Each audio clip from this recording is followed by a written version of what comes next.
Hey guys, tonight we're stepping into something a little different. Picture this. Your bed is gone. No mattress, no pillow, no blanket. Just a pile of straw that's been slept on by 15 other people, 2 goats, and maybe a passing rat or 2. That's not the setup for a haunted house. It's just a Tuesday night for a poor peasant in medieval Europe. You're not arriving at some cozy inn or castle. Nope. You're dragging your feet through the mud, stepping over chicken droppings and puddles of who knows what, heading straight for the family barn. Because tonight, like every night, your bed is wherever the livestock isn't. And spoiler, you probably wouldn't survive a single night here. Between the cold, the bugs, the noise, and the smell, let's just say, sleep isn't so much restful as it is a battle of wills. So, before you get comfortable, take a moment to like the video and subscribe, but only if you genuinely enjoy what I do here. And tell me in the comments, what time is it, where you are, and where are you listening from tonight? Now, dim the lights, maybe turn on a fan for that soft background hum, and let's ease into tonight's journey together. You duck under the low beam of the barn's entrance, brushing aside a cluster of spider webs that never seem to go away, no matter how often someone swats at them. The smell hits first. A thick, heavy mix of hay, manure, and the musky scent of animals that haven't been washed. Well, ever. You know this smell like the back of your soot-stained hand. It's not offensive anymore. It's just sleep. You glance at the corner where the bed is. Technically, it's a flattened pile of straw. Most of it's been pressed down by months of nightly shifting bodies. It stopped being fluffy about 3 months ago. A few tufts of mold are growing in the darker patches, and you're not entirely sure the gray thing in the center is a blanket or an unlucky hedgehog. Either way, you don't move it. Your father is already snoring, sprawled across one side, his boots still on. Your little sister is curled beside him, a wool sack doubling as her pillow. One of the neighbors, you're not even sure which one anymore, has taken up the other end, feet dangerously close to your face. You're the last to arrive tonight, and that means you get the worst spot.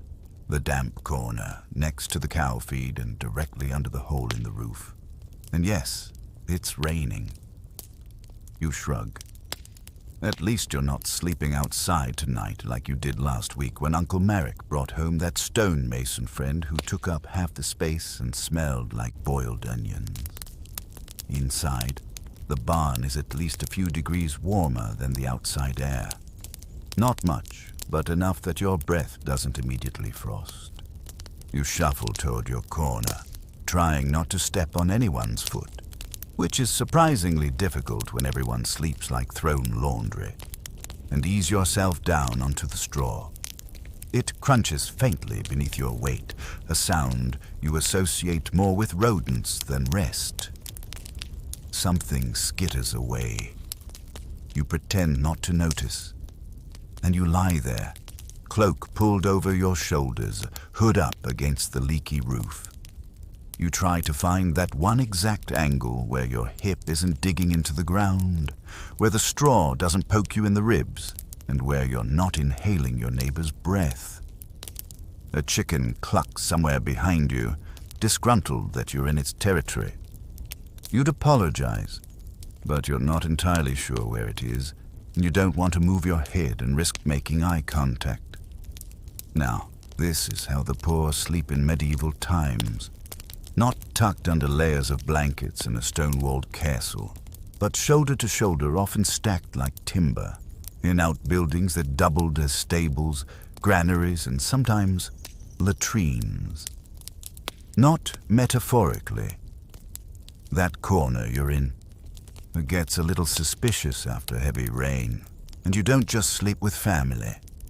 In many villages, travelers and hired workers bunk together with whomever they're helping that season. That means strangers, often unwashed and snoring, are just part of your nightly routine. Intimacy, privacy. Those are luxuries for the rich or the dead. Speaking of the rich, their beds weren't always that much better. Yes, they had linens and actual mattresses, but heating a castle, that was a nightmare. You might have had velvet curtains around your four-poster bed, but you also had drafts so strong they could blow out a candle. Some nobles even slept in their fur-lined cloaks. Not because it was fashionable, but because they'd freeze otherwise. Back to you, though. You shift again, dislodging something hard under your back. A forgotten rock, or perhaps the end of someone's walking stick. Doesn't matter. You throw your arm over your eyes and try to drift off. But sleep doesn't come quickly. Not here. Not when there's a rhythmic creak from the rafters. Probably just wind, but possibly something with claws. And a chorus of human sounds. Grunts, coughs, someone grinding their teeth. Then there's the smell. You'd think you'd be used to it, but somehow each night adds a new flavor. Feet, livestock sweat, fermented cabbage from dinner. And yes, someone definitely let one slip. Probably the baby. You hope it was the baby. There's a theory some historians have floated, and others hotly dispute, that people in your position didn't even aim for long, continuous sleep. Instead, sleep came in patches, a few hours after dusk, waking at midnight to pray, eat, or, let's be honest, deal with whatever chaos had emerged. Then back down for a second sleep. That theory might be up for debate, but here in this barn, it feels less like a pattern and more like survival. You sleep when you can. No schedules, no guarantees.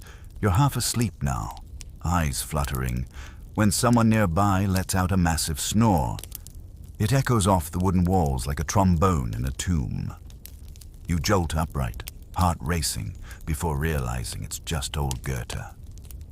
She always snores like that. Once, you thought she died in her sleep. Turns out she was just holding her breath between notes. You roll over. Your cloak shifts, letting in a draft so sharp it feels like someone dipped a dagger in snow and traced it down your spine. You shiver and pull the fabric tight again. There's no fire in here. Too risky. The last family who tried to heat their barn ended up sleeping in a pile of ashes the next day. Well, those who survived anyway. And yet, even with all this discomfort, the fatigue pulls you under. Not because it's cozy, but because your body is too tired to care. You've been in the field since dawn. Your hands are raw, your back aches, and your brain, bless it, wants nothing more than to shut off for a few blessed hours before the rooster screams. So you let go. You surrender to the straw, the stink, the snoring, to the sound of the rain leaking through the roof and pooling beside your arm, to the closeness of bodies, warm, alive, chaotic. This isn't the sleep of kings. This is the sleep of survivors. And tonight, you're one of them. But don't get too comfy. You've got 24 more nights ahead. There's something profoundly strange about waking up in the middle of the night to someone else's elbow in your mouth. You jerk your head back instinctively, spitting out a stray hair and trying to orient yourself in the dark. But it's impossible to tell who's who. The barn is pitch black now, save for the faintest silver gleam through the gaps in the wall slats. Maybe it's moonlight, or maybe it's just the stars mocking you for how little sleep you're getting. You turn your head. One shape is snoring. Another is mumbling something incoherent, possibly mid-dream, possibly just insane. You can't even tell where your legs are anymore. And that pressure on your ribs, you think it might be a small child, or a bag of turnips. Either way, it's not moving. This is the great bed sharing, and you're smack in the middle of it. Medieval peasants didn't believe in sleeping alone. Not because they were especially cuddly, though who's to say, but because warmth meant life. Every degree of body heat helped. You weren't just sharing a bed, you were sharing survival. Tonight, there are 9 of you in the barn corner, all crammed together on that patch of straw that technically fits 5. It's less like lying down and more like falling into a human Jenga tower.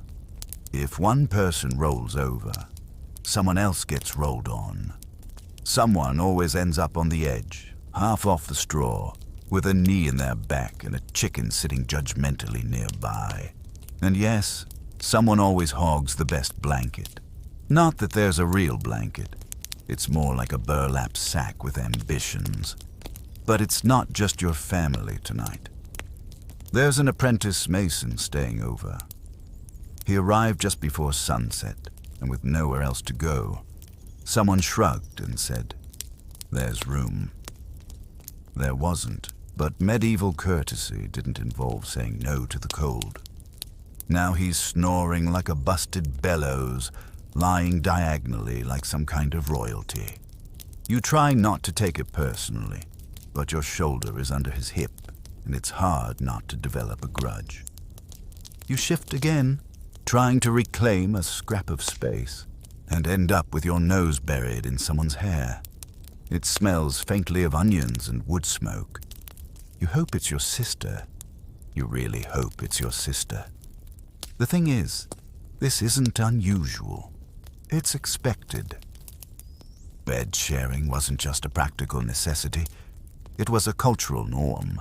Travelers, laborers, families, all packed in together, elbows tucked, knees bumping. Privacy was a myth. Sleeping alone was considered strange, even dangerous. What if something happened during the night? A fire, a thief, a creature from the woods who would even hear you scream? Of course, there were downsides. Lice, cold feet, inappropriate dreams.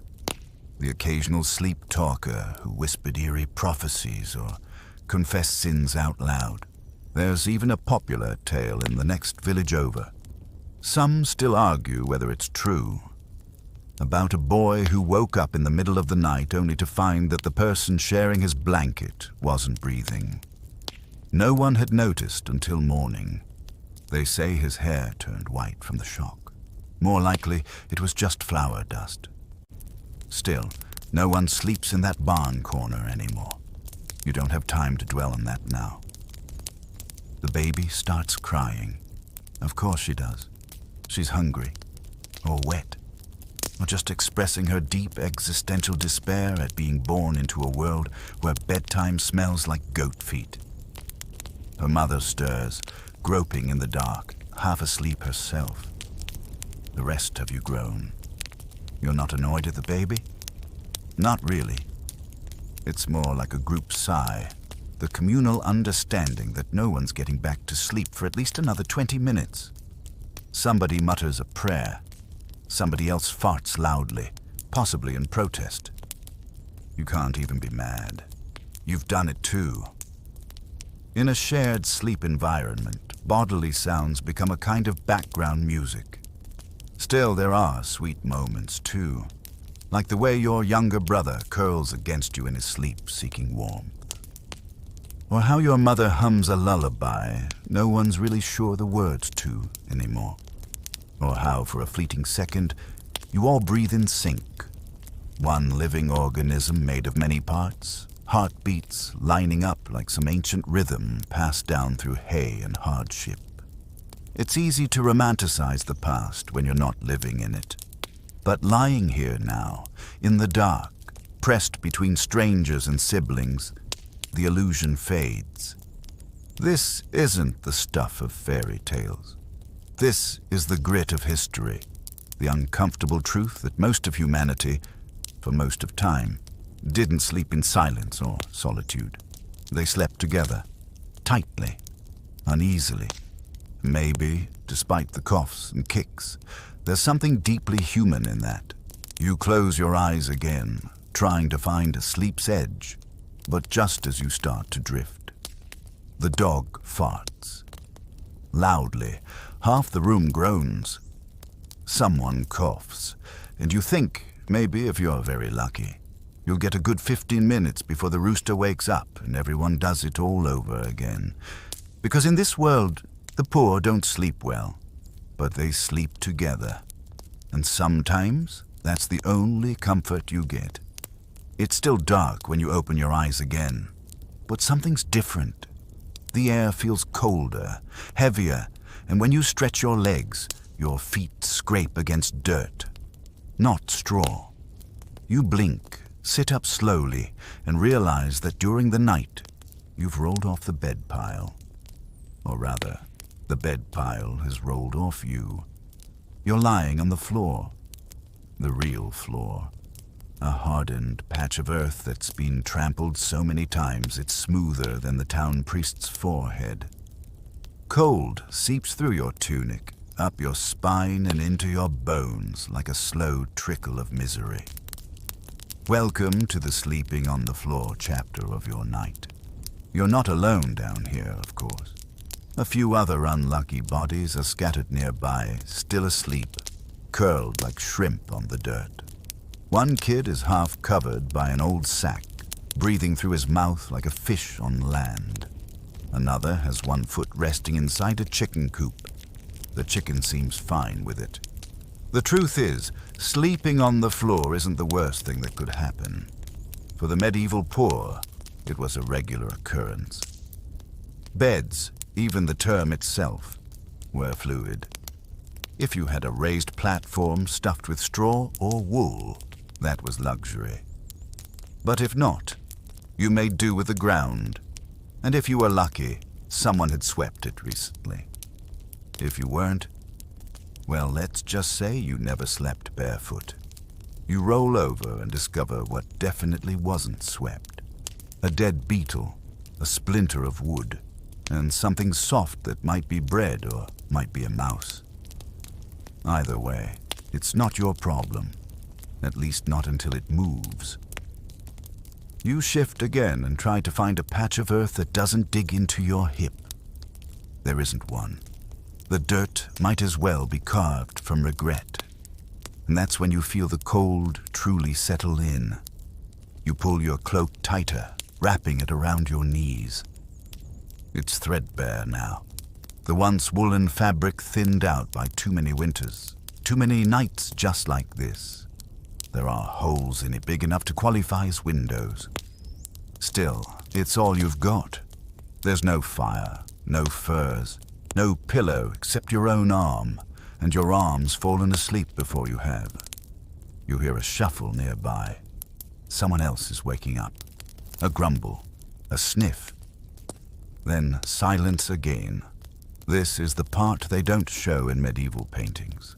The floor sleepers, the bodies tucked against walls, curled under tables, squeezed into corners like laundry no one's claimed. Because when the beds were full, the floor was the fallback, and you were grateful for it. Some nights, when the barn was too crowded or you were traveling with your father, sleep happened wherever it could. Inns were rare and often expensive. Churches, locked. So the roadside, a stable's edge, or a generous farmer's front porch became your sleeping quarters. Floor was the norm. A mattress was a miracle. And the thing about floors, they're honest. No illusions, no fluff. Just earth and gravity and the occasional pebble lodged between your ribs. You shift again and feel a sudden warmth along your side. Not from a person, but from the barn dog. He's found you in the night, curled up next to your back like a hairy furnace. You hate that dog. He stinks. He snores. He chases chickens like he's personally offended by their existence. But right now, you love him more than life itself. You reach out slowly and rest a hand on his fur. He grunts but doesn't move. That's as close to a blessing as you're going to get. Outside, the wind picks up. The barn creaks. A few raindrops sneak through the roof, one landing squarely on your forehead. You close your eyes and try not to swear. Quietly. Your sister is still asleep, and she says bad dreams come from bad words. You're starting to drift again when a sharp scritch sound startles you. Not a person, not the dog. It's the rats. Because, of course, there are rats. You hear them skittering along the beams above. They live here too, sometimes more comfortably than you. They steal from the grain sacks, hide in the straw, and on cold nights they chew whatever's soft and warm. You once lost half a mitten that way, another time someone's boot, and once, just once, someone swore they woke up with a rat sleeping on their chest like a tiny, twitchy blanket. And here's a fun fact for your half-awake brain. Some historians claim that medieval people weren't all that scared of rats. They were part of the scenery. You tolerated them the way you tolerated hunger and cold and neighbors who snored like dying geese. It was just the way things were. Still, tonight, you silently beg them to stay in the rafters. You don't want to test the theory that they can smell fear. You curl up tighter, shoulder pressed against the dirt, hands still resting on the dog's back. Sleep is coming in thin waves now. Broken, flickering moments where you're somewhere else. A field in summer, a table full of bread, a real bed with feathers and pillows and no rats anywhere. Then the cold creeps back in, and you're awake again. This is sleep on the floor.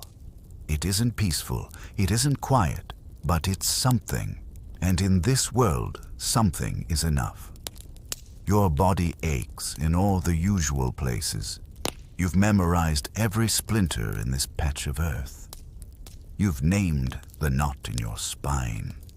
And yet, you close your eyes again, because soon the rooster will call.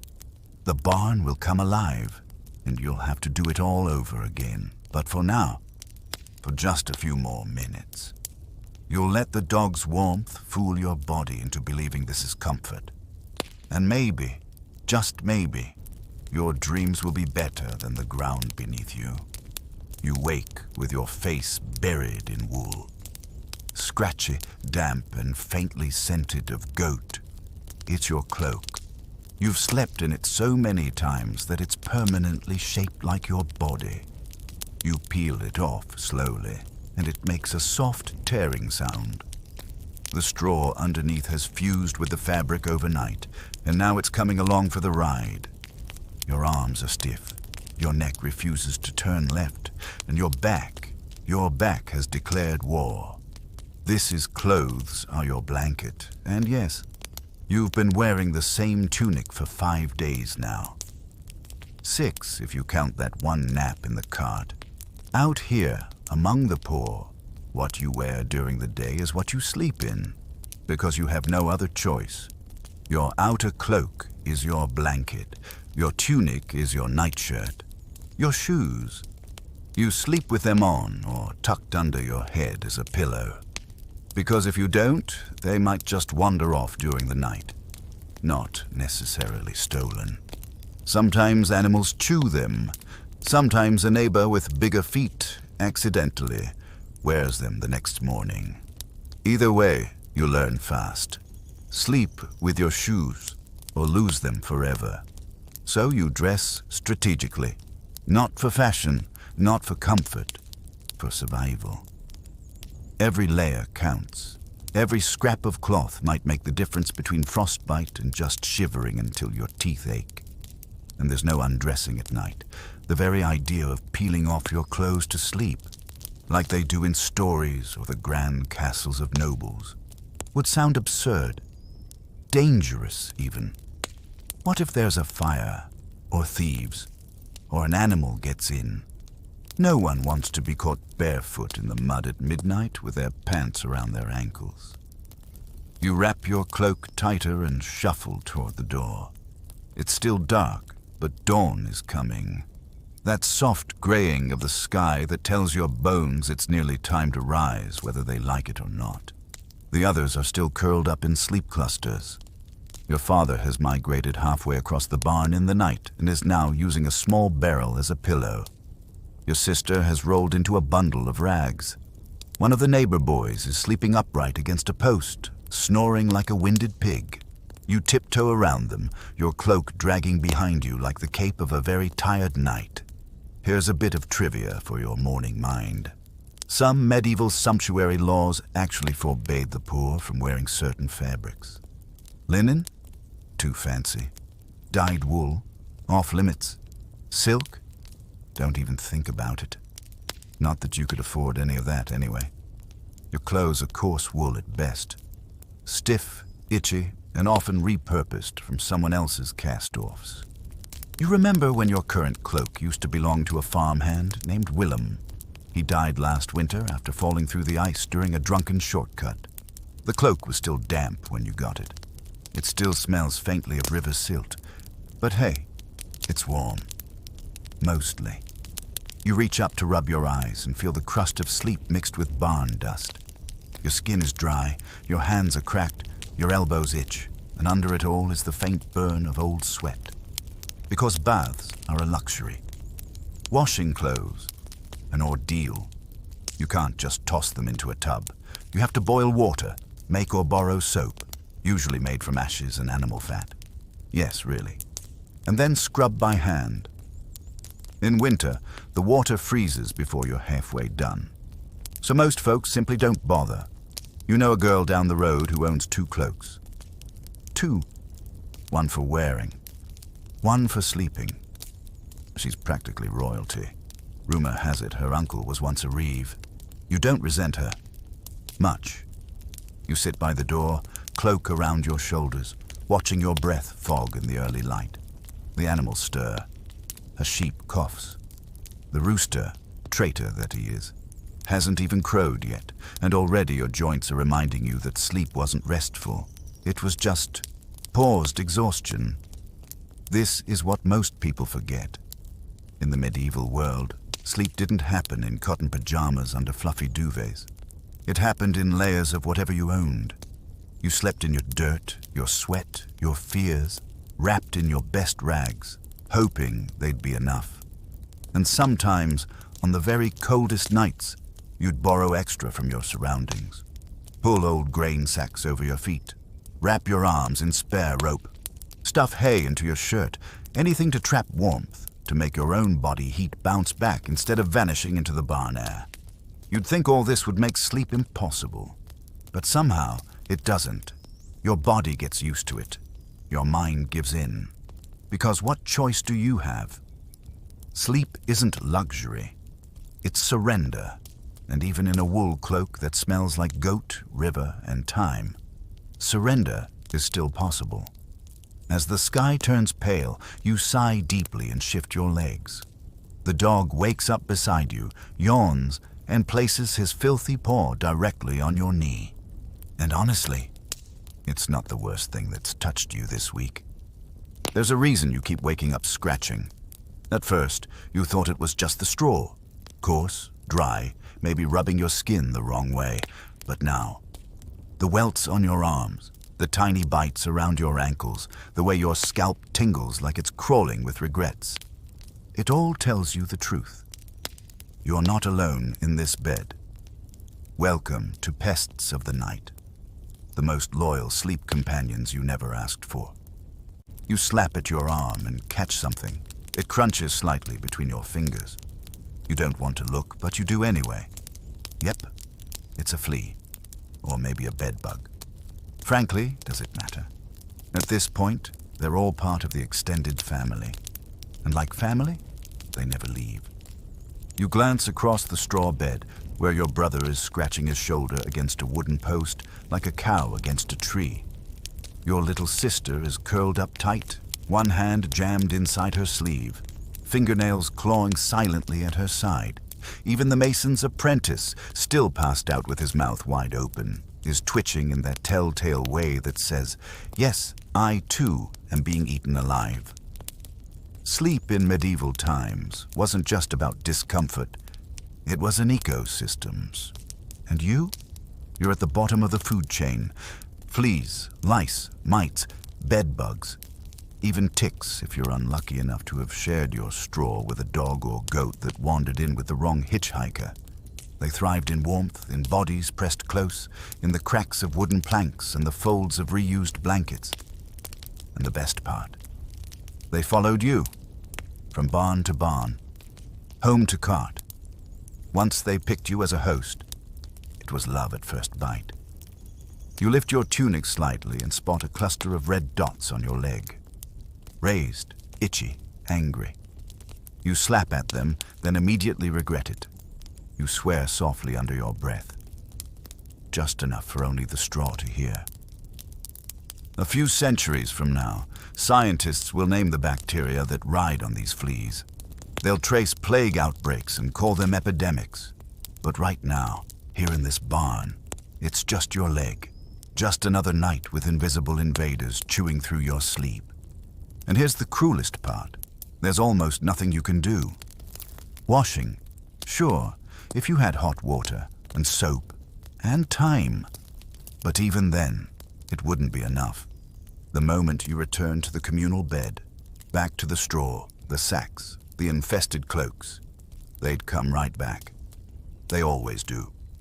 Some folks try tricks, rubbing garlic on their skin, smearing vinegar behind the ears, hanging herbs like lavender or pennyroyal near the bed. Your aunt once made a salve from pig fat and ashes. It mostly just made her smell like a burnt breakfast. Others take more drastic measures. You've heard of a widow in the next village who burns her entire bedding every month and starts fresh. Of course, starting fresh means laying down more straw from the same pile as everyone else's.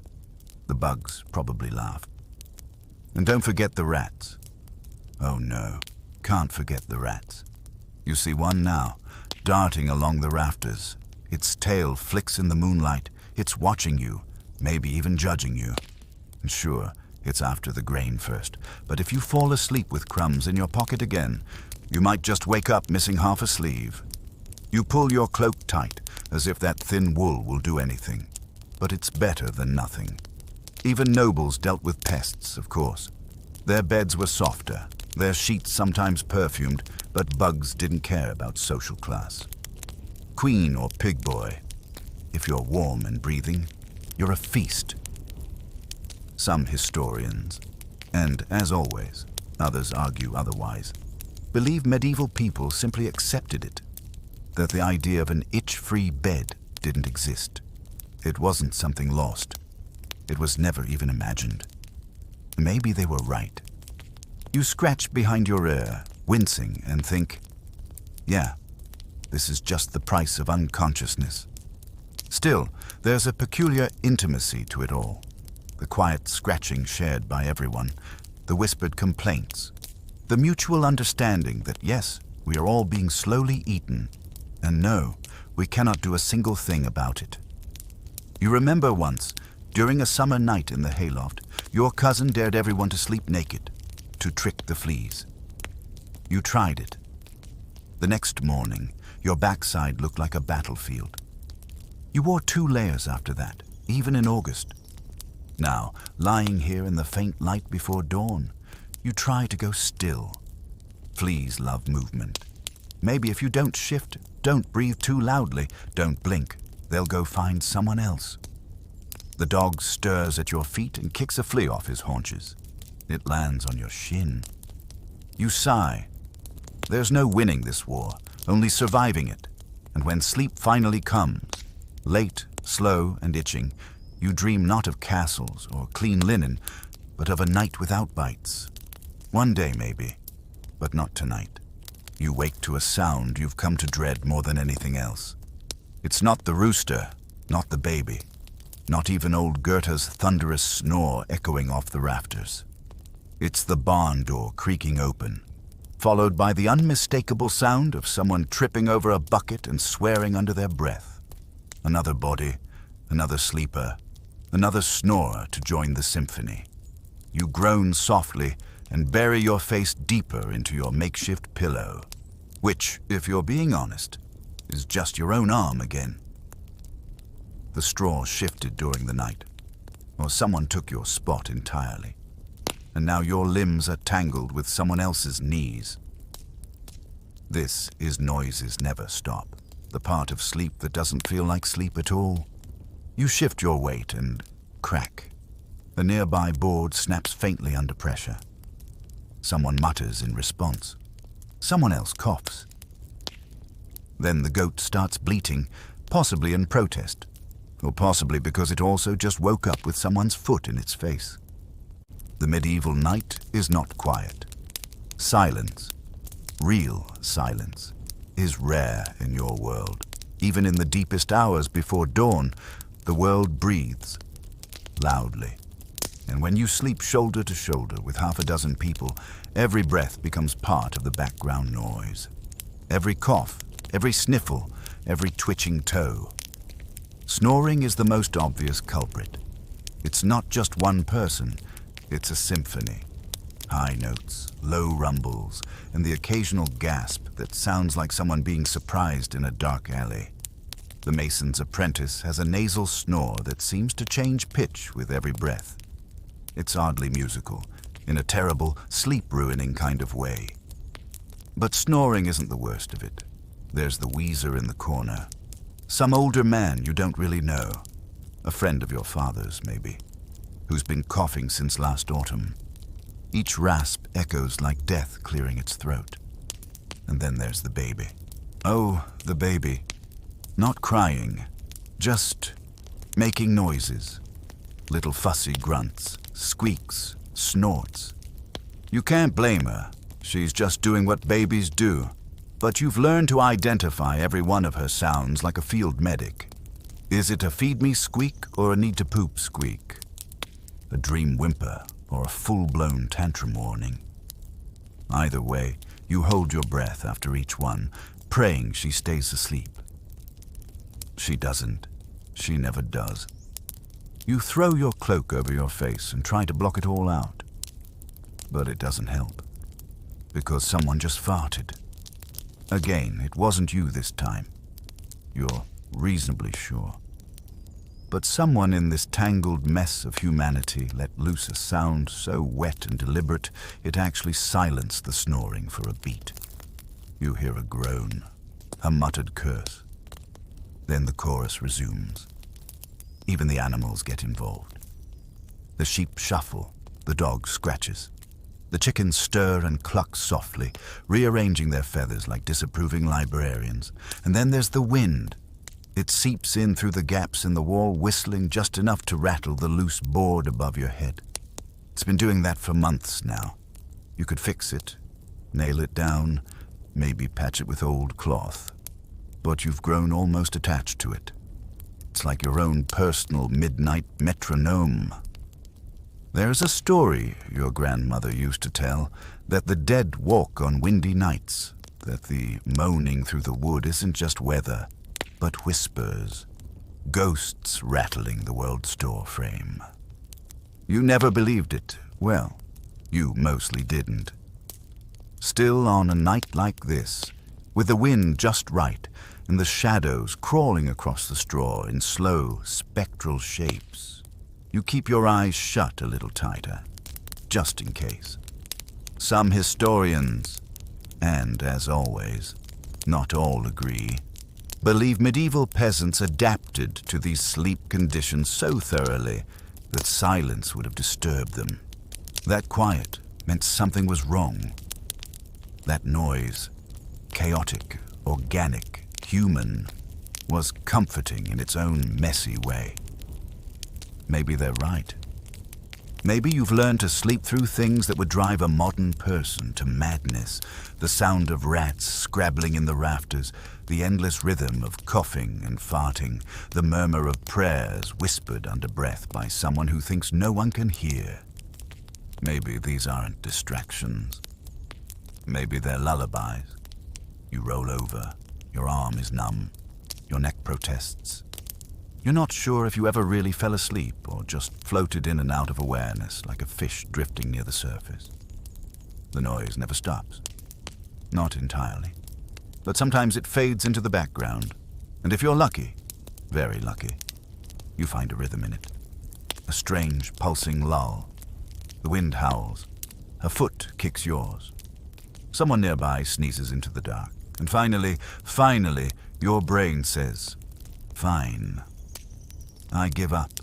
You fall asleep to the rustle of straw, the rumble of breath, and the laughter of some rat in the rafters who's probably writing his own bedtime story about you. You don't wake up. You surface. Like a log drifting upward through dark water, you rise into half-consciousness, not from rest, but from interruption. Again. This time, it's the light. A thin, cruel line of dawn slices through the barn wall and lands directly across your eyelids. Somehow, it's always your face, not your feet, not your elbow, your face. You groan and shift, but it's too late. The day has found you. Welcome to Sleep Ends Early. Whether you like it or not, you roll onto your back and blink against the pale blue leaking through the gaps in the wood. The rooster hasn't even crowed yet, but you can hear the rest of the world beginning to stretch and scratch itself awake. Somewhere out beyond the barn, boots thudding on dirt, a pail clanking against stone, the wet snort of an annoyed cow. The day's happening to you. There's no alarm clock here, just biology and chickens. And let's be honest, medieval chickens are jerks. Yours starts every morning like it's auditioning for the town crier. He's not crowing yet, but you know it's coming. You can feel him winding up. You glance around the barn. It's the same every morning. Bodies slowly twitching to life, limbs flopping as people figure out which part of them went numb in the night. Someone is already sitting up, their hair standing in every direction like they've been struck by a holy vision. It's probably just bed lice. You try to sit up yourself. Bad idea. Your spine makes a sound like wet firewood cracking. Your shoulders resist. And your left leg. It's not answering question right now. You poke it until it shudders awake like an angry cat. The air is cold, not the deep bite of midnight, but the damp sting of early morning. Worse, it carries the fresh scent of manure. Someone's already mucking the stalls. You don't know who, but you're deeply annoyed with their ambition. You stand slowly, cloak dragging behind you, heavy with moisture and regret. Every step feels like waking up inside a bruise. This is medieval morning, and it starts with pain. Because no matter how young you are, your back belongs to a person twice your age. That's just how it works. When you sleep on wood, dirt, straw, and the occasional goat, your joints don't bounce back. They hold a grudge. You glance at the others. Your father is still snoring, loudly, proudly. He won't be up until the second cock crow. Your sister is clutching the dog like a living hot water jug. One of the cousins has drooled into the straw. You briefly consider lying back down, but it's a fool's dream. Once you're up, the warmth is gone. The straw doesn't forgive. So you walk outside. The world is gray. Fog hangs low over the fields, and your breath puffs into it like a ghost trying to leave your body. You clutch your cloak tighter and tiptoe around puddles of last night's rain, now frozen at the edges. No one talks about this part of medieval sleep, how it doesn't just end. It lingers. It clings to your brain like cobwebs. You stumble through the morning in a haze of half-dreams and muscle aches, trying to remember if that conversation you had with your dead grandfather was real. It wasn't, but still. Your stomach grumbles. You're hungry, which makes sense because dinner last night was, what was it? Some kind of soup with cabbage, or possibly weeds. You'd rather sleep than eat most nights, and that says everything. You remember something your uncle once said. In the morning, you forget the dreams. but your bones remember the night. And you feel that now, deeply. Some historians argue that medieval peasants didn't sleep in one solid chunk like we try to do now. They had first sleep and second sleep, waking in the middle of the night, doing chores or praying, then drifting back to rest before dawn. Others say that theory's been romanticized, that in truth, people just slept whenever they could, for as long as they could, in whatever window of quiet presented itself. Looking at your night, that second version feels a lot closer to home, because your sleep was broken, interrupted, stolen in moments between cold, noise, and discomfort. And now that it's over, you feel like you've run a marathon in your own bed. Only there is no bed, just the memory of one. A rooster finally screams in the distance. Showtime. You sigh, rub your face, and wonder if it's even worth shaking out your cloak. Probably not. The straw and dog fur are embedded now. Part of the texture, part of you. You trudge back toward the barn and brace yourself for another day. The night may be over, but your exhaustion, oh, it's just beginning. You would think, after a night like that, there'd be time to stretch, to sit quietly, maybe nurse a sore ankle or stare blankly at the mist rising off the fields. But no.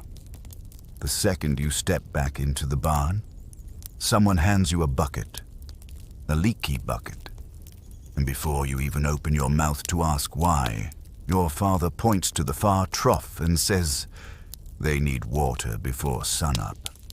And mind the mud." You nod, because saying no isn't an option. And because in poor people sleep through chores, there is no snooze button, only labor. So now you're hauling water with arms that feel like wet cloth, your knees barely bending, your boots squelching in a slop of dung and straw. The weight of the bucket is more than you remember. Or maybe you're just less than you were yesterday, and somehow, in the middle of all this, you realize you haven't fully woken up yet. It's like your body is moving through the world, but your brain stayed back in the barn, curled up in a warm corner that no longer exists. This, of course, is perfectly normal. Because in the medieval world, the line between sleep and waking wasn't a clean break. It was more like a dragging transition. You didn't rise refreshed. You climbed out of exhaustion slowly, like crawling out of a swamp with one shoe missing. You pass by the fire pit. It hasn't been lit yet. And glance at the pile of damp wood. No one wants to start it. Whoever does will get blamed for the smoke, the sparks, the inevitable delay in heating water for porridge. It won't be you. Not today. You already have a bucket. Outside, the animals blink at you like you're late. A cow exhales a cloud of steam and turns her back. Chickens flap indignantly. The dog sniffs your foot, decides you're still beneath him, and goes back to licking his own paw. You don't blame him. You dump the water into the trough and immediately hear your name being called again. Loudly. From inside, of course. Because someone else needs help. Moving something, finding something, holding something. And you're up, which means you're fair game. The adults are barely upright, wrapped in cloaks, rubbing their eyes, but somehow they've activated. It's like they never slept. Maybe they didn't. Or maybe they've simply mastered the medieval parent's superpower, functioning on 3 hours of broken, itchy, rat-infested sleep. You haven't reached that level yet. You're still in survival mode. Your hands are numb. Your shoulders feel dislocated. You briefly wonder if you're still dreaming. But no. The pain's too sharp for that. That, and the fact someone just spilled soup on your foot. Not hot soup, just room temperature soup. You don't even ask why it exists yet. You just move. Because this is how morning goes. Chaotic, cold, half awake. Everyone's tired, everyone's sore, and everyone's pretending they're not. You think back, vaguely, to a time when mornings were quieter.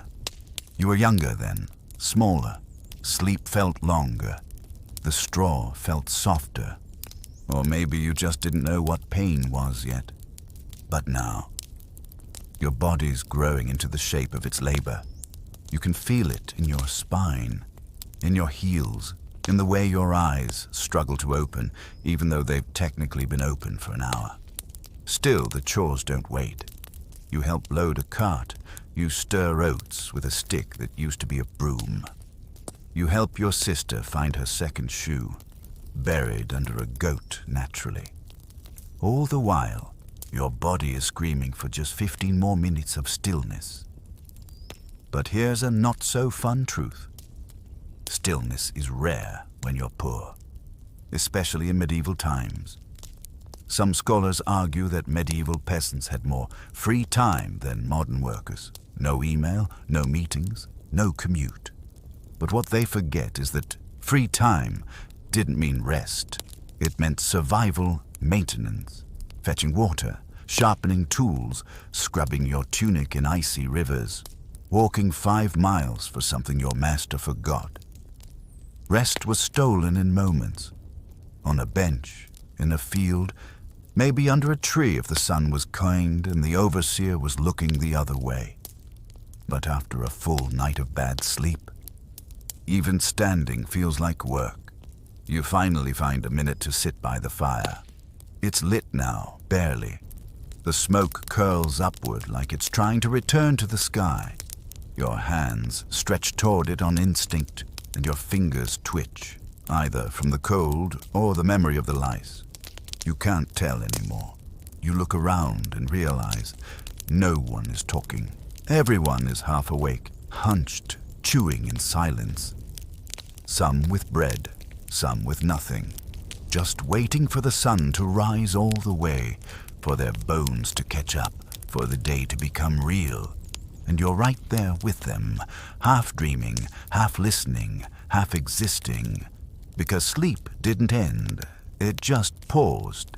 And now, all you can think about, as you watch a droplet of melted frost roll down the barn wall, is how many hours until nightfall, until the straw, until the scratching, until you do it all again. It's mid-morning now, and the sun is finally climbing. You squint against it, because medieval sunlight doesn't stream through glass windows in a lovely golden beam. Number It punches you in the face. The barn doors open wide, and the light hits everything at once. The dust, the straw, the stains no one talks about.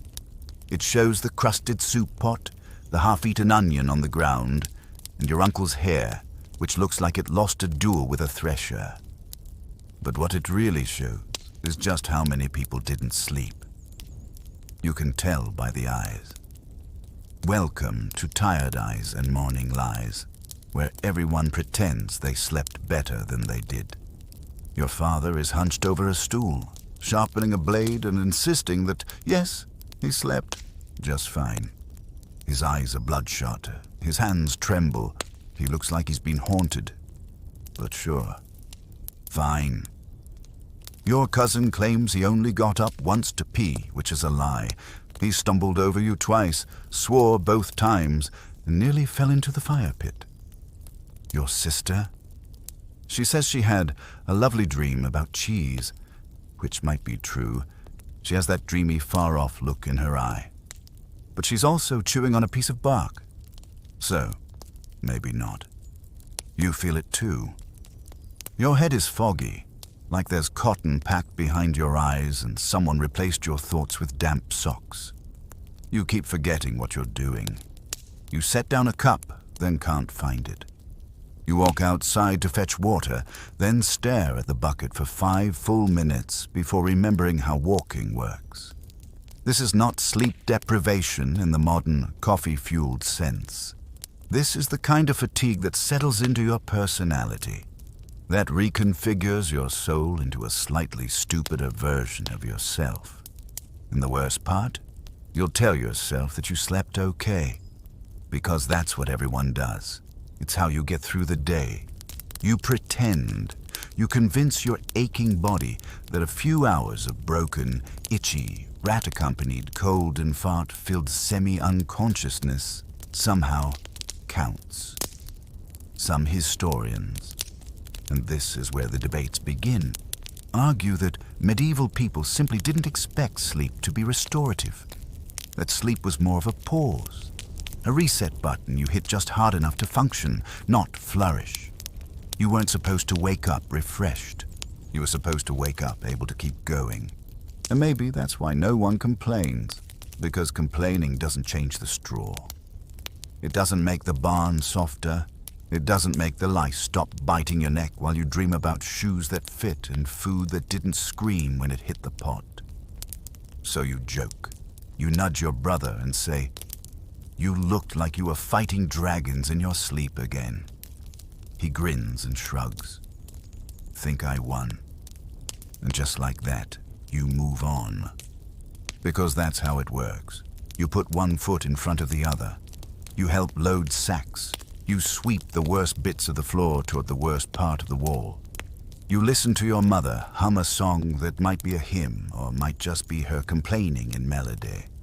And all the while, the fatigue hums under your skin like bees in a jar. But, and here's the strange part, you also notice something else. You're not alone in it. Everyone around you is tired. Everyone is foggy, sore, stretched thin. But you share it. There's a kind of quiet solidarity in the way your father leans on the broom a second longer than needed. In the way your sister closes her eyes while chewing. In the way the mason's apprentice spills water for the third time and no one says a word. This is the communal exhaustion of the poor. And somehow, knowing you're all sleep-deprived together makes it bearable. You even laugh a little when the goat head-butts your uncle mid-yawn and he nearly falls into the trough. It's not a loud laugh, but it counts. Because in this world, sleep isn't something you get. It's something you share. In its absence, in its fragments, in its failures. And tonight, when you crawl back into the straw, when you fold your aching limbs into shapes that make the least noise, when you feel the familiar bite of cold on your toes, you'll carry today's tiredness with you like a blanket. It won't help, but it will be yours. By midday, your body feels like it's running on whatever the medieval version of low battery is. Maybe boiled turnip fumes, maybe spite. Your eyes sting. Your knees wobble. Your shoulders ache like you've been carrying a sack of potatoes. Oh, wait, you have been carrying a sack of potatoes. This is sleepwalking through the day, and yes, you're technically awake, but your soul is still lying face down in the straw, wondering why it ever trusted you. You're not alone.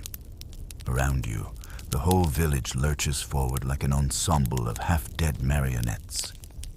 Even the blacksmith, a man built like a battering ram, moves with the sad, swaying energy of someone who's both tired and entirely over it. You watch him yawn so wide you can see his regrets. And here's the real kicker.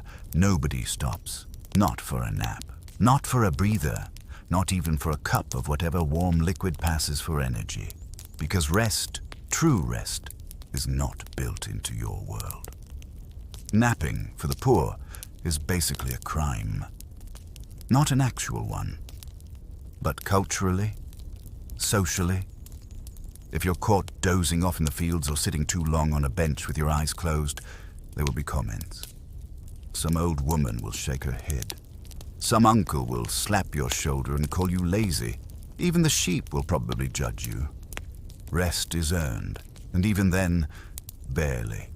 Still, sometimes the body rebels. You see it happen. The baker's apprentice, a boy of maybe 12, nods off while kneading dough. Just a second. A blink too long. His forehead lands right in the flour. He jolts up, eyes wide, and slams into the shelf behind him. A cascade of pans hits the floor like thunder. Everyone jumps. Then they all pretend they didn't. Because they've all been there. You know you have. Yesterday, you nearly fell asleep standing up during wood chopping. Your hands kept moving while your mind drifted into a dream about bees and apples and something else that made no sense when you woke up. That's what sleep deprivation does. It blurs the line between dream and chore. You chop wood in your dreams. You fly in your waking hours. You forget if you actually milked the cow or just thought about it really hard. Some historians say this blur, this strange blend of sleep and waking, shaped the way medieval people saw the world. Spirits, visions, omens, all easier to believe when your brain is permanently floating between reality and hallucination. A ghost, or just your grandmother trying to shake you awake again? Hard to tell. And let's not forget the meals. The food, by midday, your body feels like it's running on whatever the medieval version of low battery is. Maybe boiled turnip fumes, maybe spite. Your eyes sting. Your knees wobble. Your shoulders ache like you've been carrying a sack of potatoes. Oh, wait, you have been carrying a sack of potatoes. This is sleepwalking through the day, and yes, you're technically awake. But your soul is still lying face down in the straw, wondering why it ever trusted you. You're not alone. Around you, the whole village lurches forward like an ensemble of half-dead marionettes. Even the blacksmith, a man built like a battering ram, moves with the sad, swaying energy of someone who's both tired and entirely over it. You watch him yawn so wide you can see his regrets. And here's the real kicker. Nobody stops. Not for a nap. Not for a breather. Not even for a cup of whatever warm liquid passes for energy. Because rest, true rest, is not built into your world. Napping, for the poor, is basically a crime. Not an actual one. But culturally, socially, if you're caught dozing off in the fields or sitting too long on a bench with your eyes closed, there will be comments. Some old woman will shake her head. Some uncle will slap your shoulder and call you lazy. Even the sheep will probably judge you. Rest is earned, and even then, barely. Still, sometimes the body rebels. You see it happen. The baker's apprentice, a boy of maybe 12, nods off while kneading dough. Just a second. A blink too long. His forehead lands right in the flour. He jolts up, eyes wide, and slams into the shelf behind him. A cascade of pans hits the floor like thunder. Everyone jumps. Then they all pretend they didn't. Because they've all been there. You know you have. Yesterday, you nearly fell asleep standing up during wood chopping. Your hands kept moving while your mind drifted into a dream about bees and apples and something else that made no sense when you woke up. That's what sleep deprivation does. It blurs the line between dream and chore. You chop wood in your dreams. You fly in your waking hours. You forget if you actually milked the cow or just thought about it really hard. Some historians say this blur, this strange blend of sleep and waking, shaped the way medieval people saw the world. Spirits, visions, omens, all easier to believe when your brain is permanently floating between reality and hallucination. A ghost, or just your grandmother trying to shake you awake again? Hard to tell. And let's not forget the meals. The food. The sun begins its slow slide downward, golden at first, then coppery and low. It should be beautiful, the kind of light poets dream about. But in your world, it means one thing. Hurry up, because once it's dark, you're not getting anything else done. This is Race Against the Sunset, the part of every medieval day where the sky becomes a ticking clock. And you're already behind. The bucket needs to be filled again. The animals need to be brought in. Someone still hasn't cleared the tools from the yard. And it's definitely your turn. But you'll try to barter with your brother anyway. You move faster now, even though your body protests. Your legs feel like cooked turnips. Your back, a bundle of complaints disguised as a spine. The barnyard bustles with activity. Neighbors shout across fences. Children drag firewood in bundles twice their size. An old man is trying to fix a fence with a rock and a prayer. Even the geese seem busy, waddling importantly from one mud puddle to another. But underneath the movement, there's tension, because you all know what's coming. Night isn't romantic in your world. It's not candlelight and lullabies. It's dark, deep dark, absolute dark. Once the sun's gone, it's you, the moon, if you're lucky. And whatever you manage to do before everything turned black. You see, you don't have lanterns, not real ones. You've got a single candle, if it didn't melt into a puddle last week. And maybe a tallow lamp that smokes more than it shines. Those are luxuries. They're saved for emergencies. Otherwise, you've got firelight, flickering, orange, smoky. And when that goes out, you just stop seeing. So everyone moves with purpose. You help bring the animals in. The goat resists, as usual. And you end up dragging it by the horns while it protests like a spoiled child. Your cousin nearly drops the milk pail. The baby starts crying again. The dog barks at absolutely nothing. Possibly a ghost, possibly a leaf. You don't have time to wonder. Inside the barn, people are already rearranging the sleeping area. Fluffing straw, such as it is, and spreading out cloaks. You eye the spot you had last night. It's been taken. Of course. That means you'll be a little closer to the door tonight, which means colder, which means start layering now. You throw on your extra tunic, the one with the hole under the arm, and tuck your feet under your cloak even though you're not lying down yet. Every bit of warmth counts. Dinner is quick and quiet. A chunk of rye bread. A smear of something fatty or maybe fermented. You don't ask. You chew slowly, because the longer you chew, the longer you can pretend the food is doing something useful. Then someone lights the fire. The barn fills with smoke and shadows. This is the hour when people talk, softly, sleepily, in little huddled groups. Stories get told. Jokes are made. You hear someone humming again, off-key but comforting. The kind of sound that makes the dark feel less like a threat and more like a heavy blanket. But not everyone is ready to lie down yet. One of the elders starts a quiet prayer. Another begins listing out their chores for tomorrow, like speaking them aloud will keep them from being forgotten. Your sister is braiding her hair in the dark, which feels both unnecessary and impressive. You just sit, watching the fire, listening to the way the wind pushes at the barn door, counting how many breaths it takes before your eyes stop burning.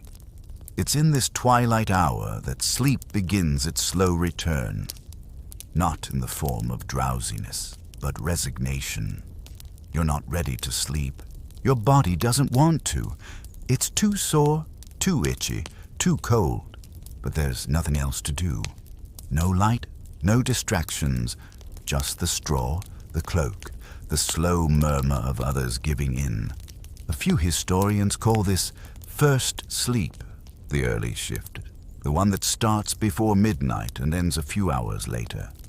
Not deep, not dreamless, but necessary. Others argue the whole two sleeps thing is a myth, that poor people didn't have structured sleep patterns at all, that they simply collapsed when they could, for as long as they were allowed. You don't know who's right. All you know is your eyelids are heavy, your fingers are numb, and your foot is already tangled in someone else's blanket. You lie down, carefully, slowly. Someone shifts to make room. You press your face into the straw. It's warm for now. The goat snorts behind you. The fire cracks softly, and just before your mind drifts away, you hear the whisper of your brother beside you.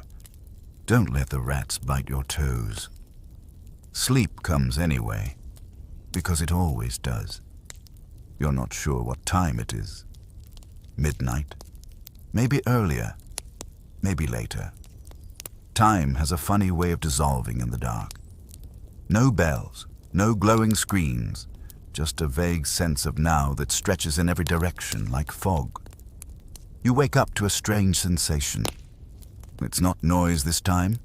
It's not someone rolling over or coughing or snoring. It's not even the dog, who has apparently decided your back is his new pillow. It's your eyes. Open. Just open. Not fully awake. Not fully asleep. You're somewhere in between. Welcome to the watchful hours, that sliver of the night when your brain refuses to turn off, but your body can't get up either. A waking dream. A sleep that watches itself. You lie still, listening. Everything is quiet now. The kind of quiet that presses on your chest, not because it's peaceful, but because it feels like the world is holding its breath. The fire's burned low. Just embers now, glowing faintly like the last thoughts of a dying day. You can smell the smoke, dry and sweet, mixed with the must of straw and the sour tang of unwashed feet. Someone near you is muttering in their sleep. Not words, just sounds. A sigh here, a whisper there. It's oddly comforting, like proof that you're not the only one caught in this odd limbo between dreams. Your thoughts wander. You think about the goat, whether it's still chewing on your cloak. You think about dinner, if you can call it that, and whether there's any of it still left on your breath. You think about the firewood, and whether someone remembered to stack more for the morning. And then, without warning, your mind leaps sideways into a dream. No warning, no build-up. You're in a church, but the walls are made of straw, and everyone inside is snoring. You blink, and it's gone. That's the thing about sleep here. It comes and goes in waves. You drift in, then out, then in again, like a small boat on a dark sea. There's no single, smooth descent into sleep. Not for you. Not for anyone here. Some scholars believe that this midnight waking was not only normal, but expected. That people would rise from their first sleep to tend fires, whisper prayers, even visit neighbors. But others argue, as always, that this idea is a tidy theory built on messy evidence. That for most, waking at night wasn't intentional. It just happened. And now it's happening to you. You sit up slightly, propping yourself on one elbow. Your back cracks. The barn is a lump of shapes. Hunched, curled, wrapped in cloaks or rags or just each other. You see your sister's braid glinting faintly in the firelight. Your brother's foot, always sticking out from something like it's trying to escape the family. The dog, now snoring louder than any person. It's too cold to get up, too dark to do anything. So you stay where you are, half reclined, listening to the strange music of night. You hear a mouse somewhere in the walls. The scratch of straw being rearranged by an invisible claw. A fart, long, lonely, almost melodic, from someone across the room. You stifle a laugh, because if you start laughing now, you'll never fall back asleep. Instead, you close your eyes and focus on your breath. 1 inch, 1 out. You try to count, to calm your mind. But your thoughts won't line up. They tangle, they repeat. You forget what number you're on. You start over, then forget again. A noise just outside the barn. Your eyes snap open. It's nothing. Probably. Your eyes open to light, faint, gray, reluctant. The kind of light that barely qualifies as morning. More like night admitting defeat. You don't sit up right away. You just lie there, blinking, letting the barn come into focus in that sluggish, heavy way it always does. Your first thought isn't, I'm awake. It's, did I ever fall asleep again? Because here, in the sleep that lies to you, there's no clear line between rest and survival. You think you slept.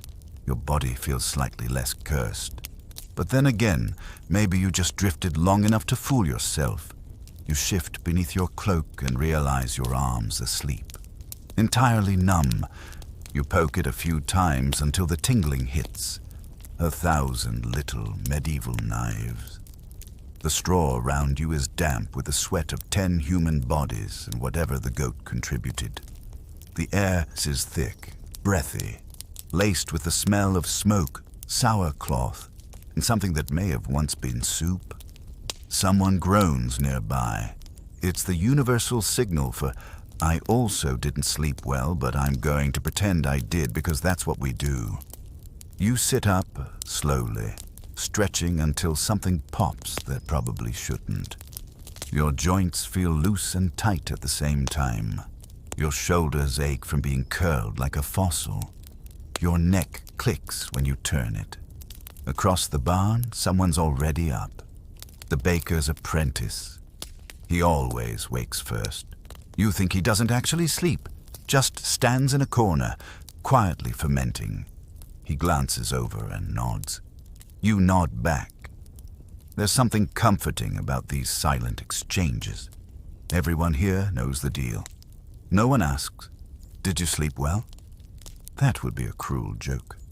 Instead, people grunt, they stretch, they yawn until their jaw threatens mutiny. The baby starts to stir. Someone shushes it instinctively. You pull your cloak tighter, trying to hold in the last scraps of warmth before the morning chill fully sets in. Your feet are cold. Of course they are. You must have kicked off the rag you used as a blanket halfway through the night. You always do. And now comes the second question of the day. What did you dream? The answer most days is nothing. Not because you didn't dream, but because your dreams dissolve the moment you wake. Like smoke, like snow, like whatever warm thing used to live in your ribs before reality sat on your chest and reminded you that it's time to feed the chickens.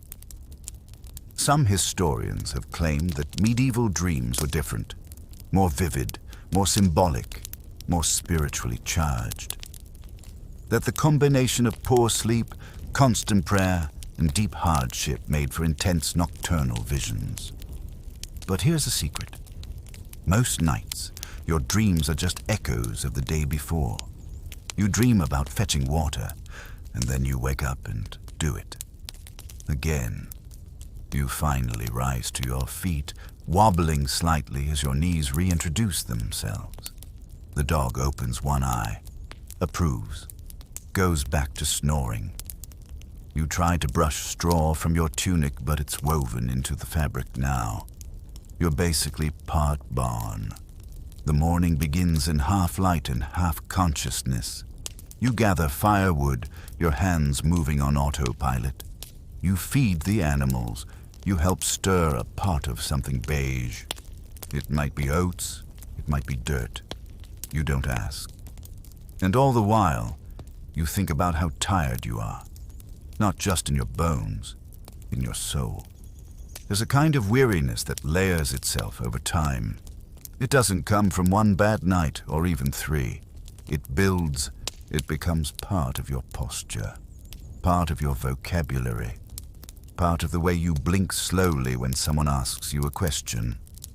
Still, you manage a smile, because someone tells a joke, something about a rooster, a priest, and an empty wine barrel. It doesn't make sense, but it doesn't have to. It makes your sister snort. That's enough. You bite into a crust of bread so hard it nearly breaks your tooth. Delicious. You chew, You swallow, you yawn again, and you realize, deep down, that you'll survive this day. Just like you survived yesterday, and the one before that. And tonight you'll crawl back into your corner, wrap yourself in whatever cloth you can find, and hope that this time the dreams stay longer, or that they come at all. You make it through the morning. Barely. It's a blur of chores and quiet nods, a constant hum of movement, as if the whole village runs on tired muscle memory and sheer momentum. By midday, your hands are raw from lifting, tying, dragging. Your shoulders burn, your legs feel like they've each gained a solid pound of exhaustion. And still, the day keeps going, but then something strange happens. You find yourself yawning, not just once, but over and over. Big, slow, jaw-cracking yawns that seem to reach down into your spine. You blink, your head dips, and suddenly you're hit with an unexpected urge. You want to nap. Now that might sound normal to you, especially after a sleepless night in a barn shared with livestock and lice. But in your world, it's a risky move. This is the era of no naps, only consequences. You glance around. No one's watching. At least, no one important. You see a patch of shade beneath a hay cart. Soft dirt. Just enough space to lie down for 10 minutes. Maybe 5. You weigh your options. Keep hauling turnips and risk fainting into the trough. Or sneak 5 minutes of what might generously be called horizontal meditation. The hay cart wins. You crawl underneath and curl up on your side. It smells like dried grass and very old wood. Somehow better than the barn. You exhale slowly.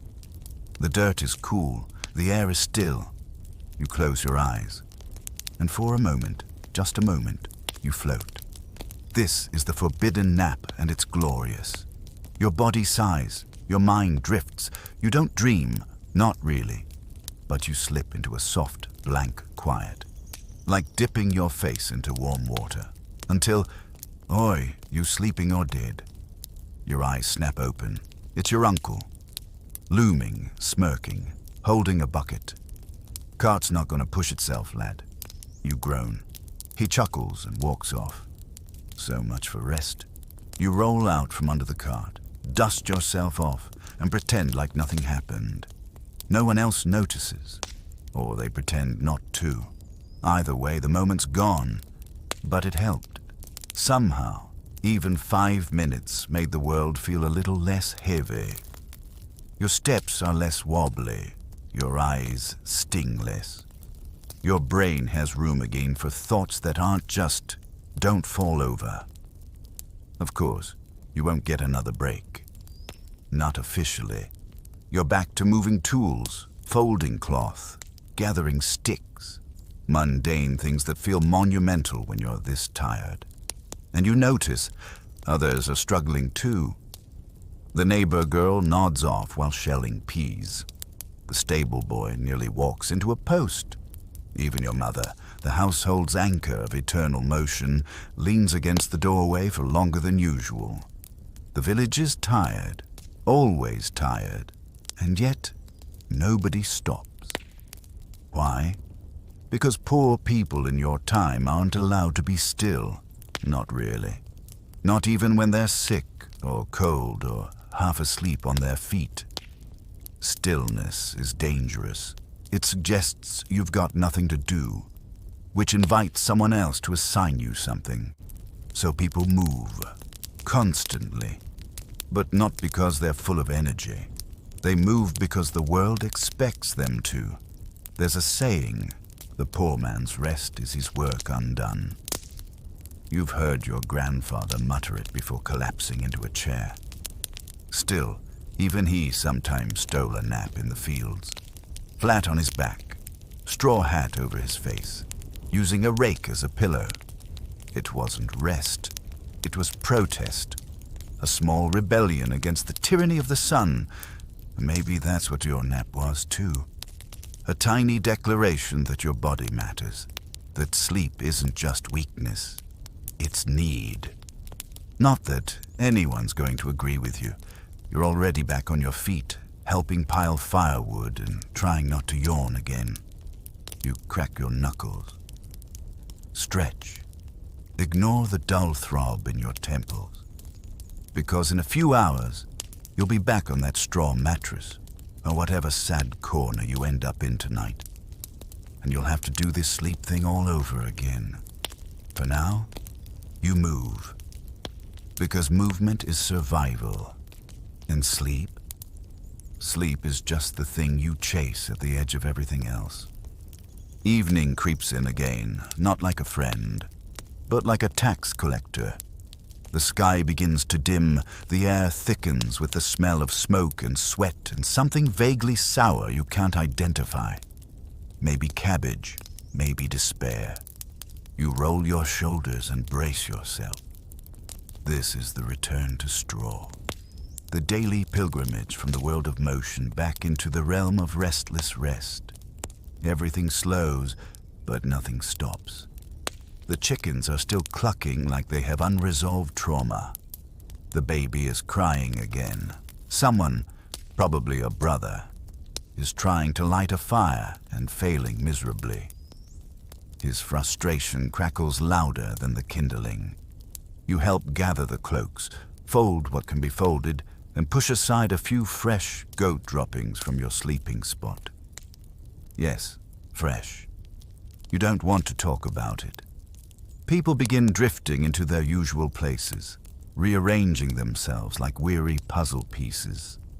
You look down at your corner. It's smaller than you remember. Or maybe you're just taking up more space. Either way, you curl yourself into a shape that fits, knees tucked, arms folded. Your tunic bunches at the shoulder, but you're too tired to care. Your mother walks past and drops a scratchy wool blanket over you, the one that smells like rain and onions and something vaguely medicinal. It's comforting in a way only medieval fabrics soaked in mystery oils can be. And then, without a word, she lies down beside you, back to back. Around you, the barn begins its nightly murmur. There's coughing, shuffling, a whispered joke. Someone laughs, then someone else shushes them. You hear a spoon clink against the side of a bowl. The dog settles with a long, dramatic sigh. Above you, the rafters creak. Maybe from the wind, maybe from something in the rafters. You decide not to investigate. Because tonight, like every night, you'll need to trick yourself into sleep. That means getting comfortable, or as close to it as possible when your mattress is straw mixed with yesterday's regrets. You tuck your hands under your head, close your eyes, and wait. Wait for the buzzing in your legs to fade. Wait for your mind to stop replaying the time you dropped a pail of milk and your uncle said, "That's the most useful you've ever been to the cat." Wait for your body to realize it's finally allowed to stop. But here's the problem. It doesn't, because medieval poor folks like you don't sleep on demand. You sleep under siege. The straw itches, your back spasms. Someone starts snoring almost instantly. Not a human snore, but the deep, guttural kind that sounds like two badgers fighting in a barrel. You roll over, then back, then over again. You sigh into the straw and immediately regret it because it releases a puff of dust that goes straight into your nose. You sneeze. Someone whispers, "Bless you," like a ghost. You whisper, "Thanks," and decide not to ask who it was. And still, you don't sleep. Not yet. Some say the medieval poor were so physically exhausted that they collapsed into slumber instantly. But reality is messier. Sometimes you're too tired to sleep. Your body aches, your brain buzzes, and your thoughts spin like wagon wheels in mud. Tonight is one of those nights. You think about work, about the goat, about food. about whether it's even possible to dream when you never truly rest. Someone across the room shifts loudly and mutters a name in their sleep. You wonder who they're dreaming about. You wonder what it's like to have dreams that aren't just echoes of chores and clumsy goats and bowls of thin stew. Then, finally, it starts. The slow drift. It doesn't feel like falling. It feels like sinking, like being slowly pulled beneath a warm, shallow river. Your limbs soften, your breath evens out, the barn fades. The straw becomes clouds. Your mother's back beside you becomes a distant hill. And the last thing you hear before sleep fully takes you is the soft, sleepy voice of your sister whispering, "Good night. Try not to roll into the goat again." Then nothing. Then dreams. The goat is staring at you, not in a cute, cartoonish way, in a judgmental way, like it knows you didn't finish your chores yesterday, like it saw you nap under the hay cart and has plans to mention it to the elders. You blink at it, then realize you're dreaming. This is the dreaming mind of the exhausted, where sleep doesn't offer peace, just weird little theater shows your brain puts on while you're unconscious. The goat begins reciting scripture. You wake up with a start. It's still dark, not the deep, suffocating black of midnight, more the murky blue of almost morning. That no man's land where dreams blur into thoughts and thoughts feel like mistakes. You rub your eyes and sit up slowly. The barn groans around you, a symphony of shifting bodies and settling dust. You're not alone in your early waking. A few others stir too. The baker's apprentice is already upright, whispering to himself as he ties his boots. Your uncle is muttering in a dream, arm twitching like he's fighting something. Maybe a rat, maybe a memory. And you? You feel like you've barely closed your eyes. Because here's the trick no one tells you. Your dreams will lie to you. They'll trick you into thinking you've slept for hours when it's only been 45 minutes. Or that you've had a full, peaceful rest, until you stand up and your knees immediately threaten divorce. You crawl from your corner. Try to shake the straw from your sleeves. Fail. Your cloak is halfway off. Your tunic's twisted. Your mouth tastes like wood and regret. You shuffle toward the edge of the barn where someone stirred the fire back to life. The embers glow like the last pieces of someone's soul. You sit near it, letting the warmth soak into your face, your hands, your chest. Someone passes you a cup. Half water, half whatever passed for broth last night. You sip it and it tastes fine, warm, a little salty, possibly medicinal, or possibly just old. And then you start to remember. The dream, not the goat, that part's fading, but there was something else. A moment, a feeling. You can't put it into words, but it clings to you like fog. Something soft, something hopeful maybe. It's strange, because even when sleep is broken, your mind sometimes makes space for little gifts. Dreams about things that never happened, places you've never been, moments of safety that your body has never actually known. And you wake up carrying them like treasures in your chest. But they don't last long. A cough, a loud snore, a child crying, and suddenly the gift is gone, swept away by the morning chorus of poverty. You rise, again. Your spine protests, your ankles crunch, and the day begins again. The floor is cold, the air is damp. Someone spilled water near the door, and now your only pair of socks is soaked through. Classic. Still, you move, because there's work to be done, and sleep, even dream-filled, goat-haunted sleep, isn't an excuse to slow down. You shovel ash from the fire. You fold the same blanket you slept under, even though it's more whole than fabric.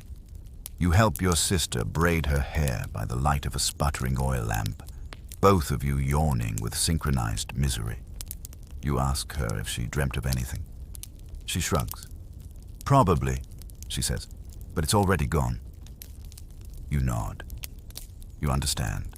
Dreams in your world are like wild animals, fleeting, skittish, impossible to hold, and yet comforting. Because even when sleep is short and broken and filled with the sounds of 50 other humans snoring in harmony, it still gives you something. A pause, a fragment of peace, a chance to forget who you are and how cold your feet are, even if just for a few minutes. And as you step out into the dawn, pale and grey and already damp, you carry the echo of your dream like a secret. You don't need to remember it fully. You just need to know it was there. Because tonight there might be another. Your feet hit the earth with that familiar squish. A mix of morning dew, yesterday's mud, and something you'd rather not identify. The village is just beginning to stir, stretching its limbs like a reluctant giant. Roofs steam in the early light. Chimneys puff out sleepy trails of smoke. Somewhere, a rooster decides to scream for absolutely no reason. You groan. This is another day without enough sleep, and you're already 5 yawns deep before you even reach the well. The rope creaks as you lower the bucket. The water sloshes like it knows you'll spill some. And you do, of course. Right down your tunic. Cold. Medieval cold, which is colder than modern cold by at least 5 emotional degrees. You hear a chuckle behind you. It's old Marlin. No one knows exactly how old. Some say she remembers the last famine. Others say she was the last famine. Missed again, eh? She croaks. You smile weakly. I hit my shirt, not the ground. Aim's improving then. She winks and hobbles away, and you're left with wet cloth and the kind of lingering embarrassment only shared village life can provide. Back at the barn, the morning rush begins. It's not frantic, more like organized suffering. People jostle for space, tie cloaks, reheat whatever's left in the pot. The air is thick with body heat and smoke and the smell of wool that's been too close to too many humans. And you're drifting, not emotionally, physically. You keep losing focus, putting things down and forgetting them. Starting a task, then staring at a wall halfway through. Your hands feel far away. Your thoughts arrive with a delay, like they had to walk from the next village over. This is sleep debt, medieval style.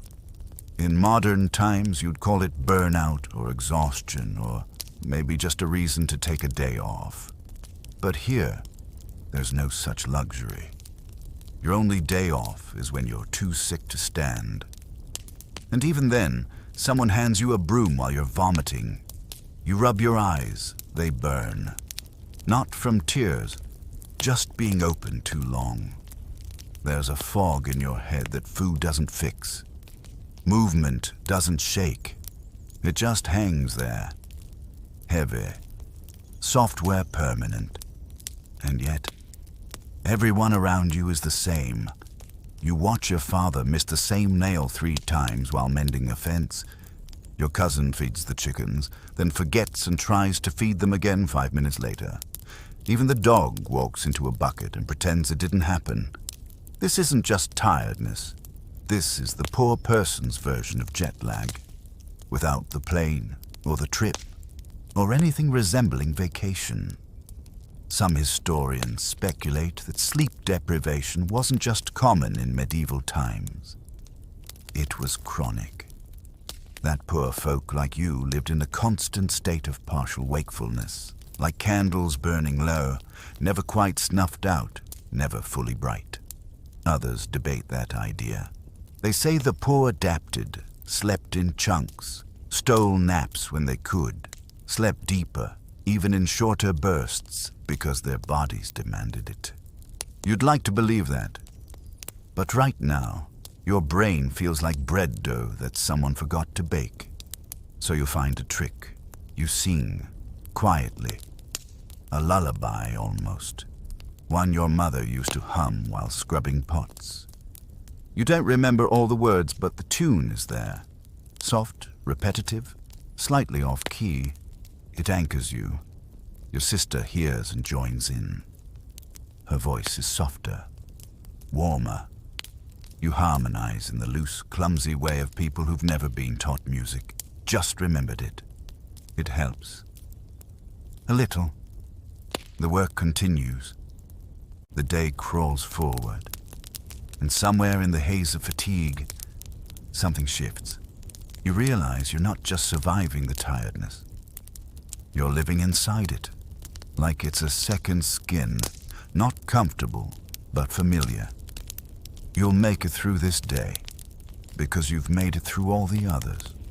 And when night comes, and you lie back in that straw with the dog pressed against your leg and your brother muttering something in his sleep about stolen apples, you'll know you've earned the right to shut your eyes again, even if only for a little while. Evening again. The shadows stretch longer this time, like they're trying to remind you how little control you have over your own hours. The wind moves through the trees with a softness that almost feels like mercy, until it hits the hole in the side of the barn and suddenly your bed is wind-chilled. This is the never-ending cycle, the strange realization that every day here folds into the next with terrifying sameness. You're back in the barn, back in the straw, back to adjusting your cloak around your knees, because there's a draft and your sister stole the warmest corner again. You let out a breath you didn't know you were holding. The barn smells like night and people and goat. You don't remember much of today. Not because it wasn't eventful, but because your brain was only half-logged in the whole time. Someone said something funny about a wheelbarrow, you think. There was a moment when you nearly fell asleep while walking, and you definitely stirred a pot for half an hour before realizing it was empty. You're so tired your bones feel bendable. And still, you're not quite ready to sleep. Not yet, because this sliver of stillness, this in-between moment before the darkness fully settles, is yours. It's one of the only things in your world that no one can assign, schedule, or steal. You close your eyes and listen. The barn is whispering tonight. A child giggles under her breath. A man hums a tune with no words. Someone shifts. Straw crunches, then silence again. You could sleep. You should sleep. But your mind has wandered somewhere strange. You think about all the other people like you, in other barns, other villages, all across this country, all across the world, tired, cold, cramped, sharing breath with animals and siblings and other sleepers. You wonder if they're awake too. You wonder if they also lie here, staring into darkness, counting coughs and breaths and creaks in the rafters. Maybe. It's not a comforting thought, but it's not lonely either. It's real. You shift under your cloak and feel something hard beneath your hip. Probably a rock, or a spoon, or a very polite rat. You move, try another angle. It doesn't help. You sigh. Someone beside you whispers, "You all right?" "Rock," you whisper back. A pause. Then, "Trade spots." You nod, grateful. This is the kind of generosity that doesn't show up in history books, the small nightly kindnesses of the poor. No grand declarations, just a shared blanket. A bent spoon passed hand to hand. A silence made room for. The fire burns low again. The embers glow like tiny eyes in the dark. Outside, the wind picks up, and the barn creaks in its old bones. You pull your cloak tighter and lie down again. This time, you find a better patch of straw. This time, your body curls a little easier. This time, your mind floats closer to the edge of sleep. You think about dreams. Last night's goat, the way it stared. You smile. Then you think about something softer, a field maybe, with sun, and bread that doesn't crack your teeth, and a bed made of something other than straw and shared fatigue. You think, maybe tomorrow will be different. You know it won't, but you think it anyway. Because sometimes the thought is enough to tip you into sleep, so you let go. Of the cold, of the aches, of the unfinished chores and the broken tools and the goat that keeps stepping on people. You breathe, and finally, you sleep. You're dreaming again. But this time it's not goats or barns or strange whispering walls. It's something quieter. You're lying in a field, alone. The sun is soft, there's wind, but it doesn't chill you. It rocks you gently, like a cradle made of air. The grass hums. You don't know how, but it does. You feel warm and weightless. Then, a splash. Your eyes snap open. Reality hits hard and wet. Someone spilled the water bucket. Again, of course they did. And your foot, naturally, is the one absorbing it. This is the ungraceful awakening, the part of every medieval morning where you wonder if being unconscious is worth whatever fresh nonsense is happening above your face. You sit up, grimacing. The barn is already busy. Too busy for how early it is. Voices, rushing, an animal bleating. Something's wrong. You blink, rub your eyes, and try to stand, but your leg cramps halfway up. You fall back into the straw, biting your tongue to avoid yelping. The dog looks at you like you've disappointed him. Again. What's happening? You ask, nobody in particular. Fire, someone mutters. In the baker's shed. Your brain takes a second to catch up. Not this barn. Another one. Far enough not to panic, close enough to worry. You scramble upright, throw on your cloak, still damp from yesterday's mystery puddle. Your legs protest every step, but there's no time for comfort. Outside, it's chaos. The village is swarming, buckets flying, people shouting, a line formed, tossing water like hope itself could douse flames. The baker's shed is smoldering, smoke curling into the pale morning sky like a warning. You join the line. You don't even think. You just pass the bucket, take the next, pass it again. It's a rhythm, almost a dance, almost holy, and all the while you're thinking, what if it had been us? Your barn, the one where you sleep, sweat, snore, is one stray ember away from ash. One wind gust from being nothing but charcoal and memory. Sleep, in your world, is fragile. Not just because it's hard to find, but because it can be taken, burned, flooded, stolen by the world's indifference. Eventually the fire dies, or maybe it just gives up. The shed is half gone. The baker is on his knees, sifting through blackened dough with shaking hands. No one says anything. Because what can you say? Someone hands you a cloth for your hands. You hadn't realized they were blistered. You hadn't realized you were shaking. You sit down on the grass. It's cold and damp and solid. And in that moment, you feel how tired you are. Not sleepy, not yawning, just used up, wrung out, like your body's been borrowed too long and wants to be returned. Someone sits beside you. It's your sister. She doesn't say anything either. She just hands you a heel of bread, singed on one side, and the two of you sit, chewing in silence. You wonder how long it'll take to rebuild the shed. You wonder how long it would take to rebuild your sleep if your barn ever burned.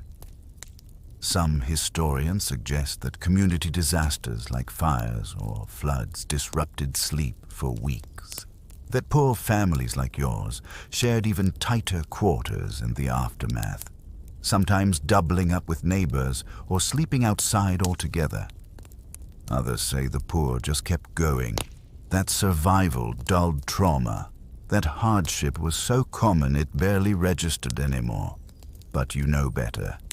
Because even now, hours later, When you finally return to the barn and lie down again, the smoke is still in your nose, the ash still in your throat, and in the straw, every shadow looks like something flickering. You close your eyes, not to sleep, just to rest them, just for a minute, because no one can promise you'll have this place tomorrow. And that's what makes the sleep, when it comes, all the more precious. The barn is quiet again, but not in the way it used to be. Not that heavy, lived-in quiet of too many bodies breathing in sync. No, this is something else. A silence stretched thin, hollowed out. This is the sleep after fire, and it doesn't come easy. Even though your muscles ache. Even though your eyelids feel like they've been dusted in lead. Even though your brain is flickering, barely lit. Sleep tiptoes around you, as if it's unsure whether it's welcome here anymore. You lie on your side, staring at the wooden wall just inches from your face. The grain of the wood is uneven. Splinters catch the dim firelight in jagged glints. You wonder how long this wall has stood. You wonder if it would burn easily. Stop thinking. You try to focus on your breath. Slow, steady, like you're lulling yourself into unconsciousness, but your mind keeps jumping back to the shed, to the smoke, to the way everyone's faces look the same afterward, dazed, ash-streaked, eyes wide like windows left open too long. No one slept that night, not really. You heard it in the stillness, how no one even snored. Everyone just lay there, motionless, pretending to rest, listening. You hear a cough now, then another, but they don't shatter the silence. They just add to it, like punctuation marks in a long, sleepless sentence. You roll onto your back and stare up into the rafters. You can't see them. It's too dark, but you know they're there. You can feel their weight, old and dry and ready to creak at the wrong moment. You wonder if the baker is sleeping tonight, if he's found a place to lie down, if his dreams are full of fire or empty ovens. You think about offering your spot tomorrow, just for a night, but then you remember how many of you are already pressed in here. One more body would mean 3 people shifting. One more breath would tip the whole balance. The barn is full, but it never feels secure. You shift again. Your shoulder lands in an unforgiving lump of straw. You smack it flat. It puffs a bit of dust into your face. You sneeze, quietly. Someone near you chuckles. You recognize the voice. Old Marlene. She always laughs when people sneeze, calls it a tiny curse leaving the body. You smile, a real one. Because even now, even with your mind racing and your heart doing this weird skipping thing every time the wind nudges the wall, there's something about that laugh. It's like someone lighting a candle in a very dark hallway, and slowly, that flicker lets you start to ease your grip.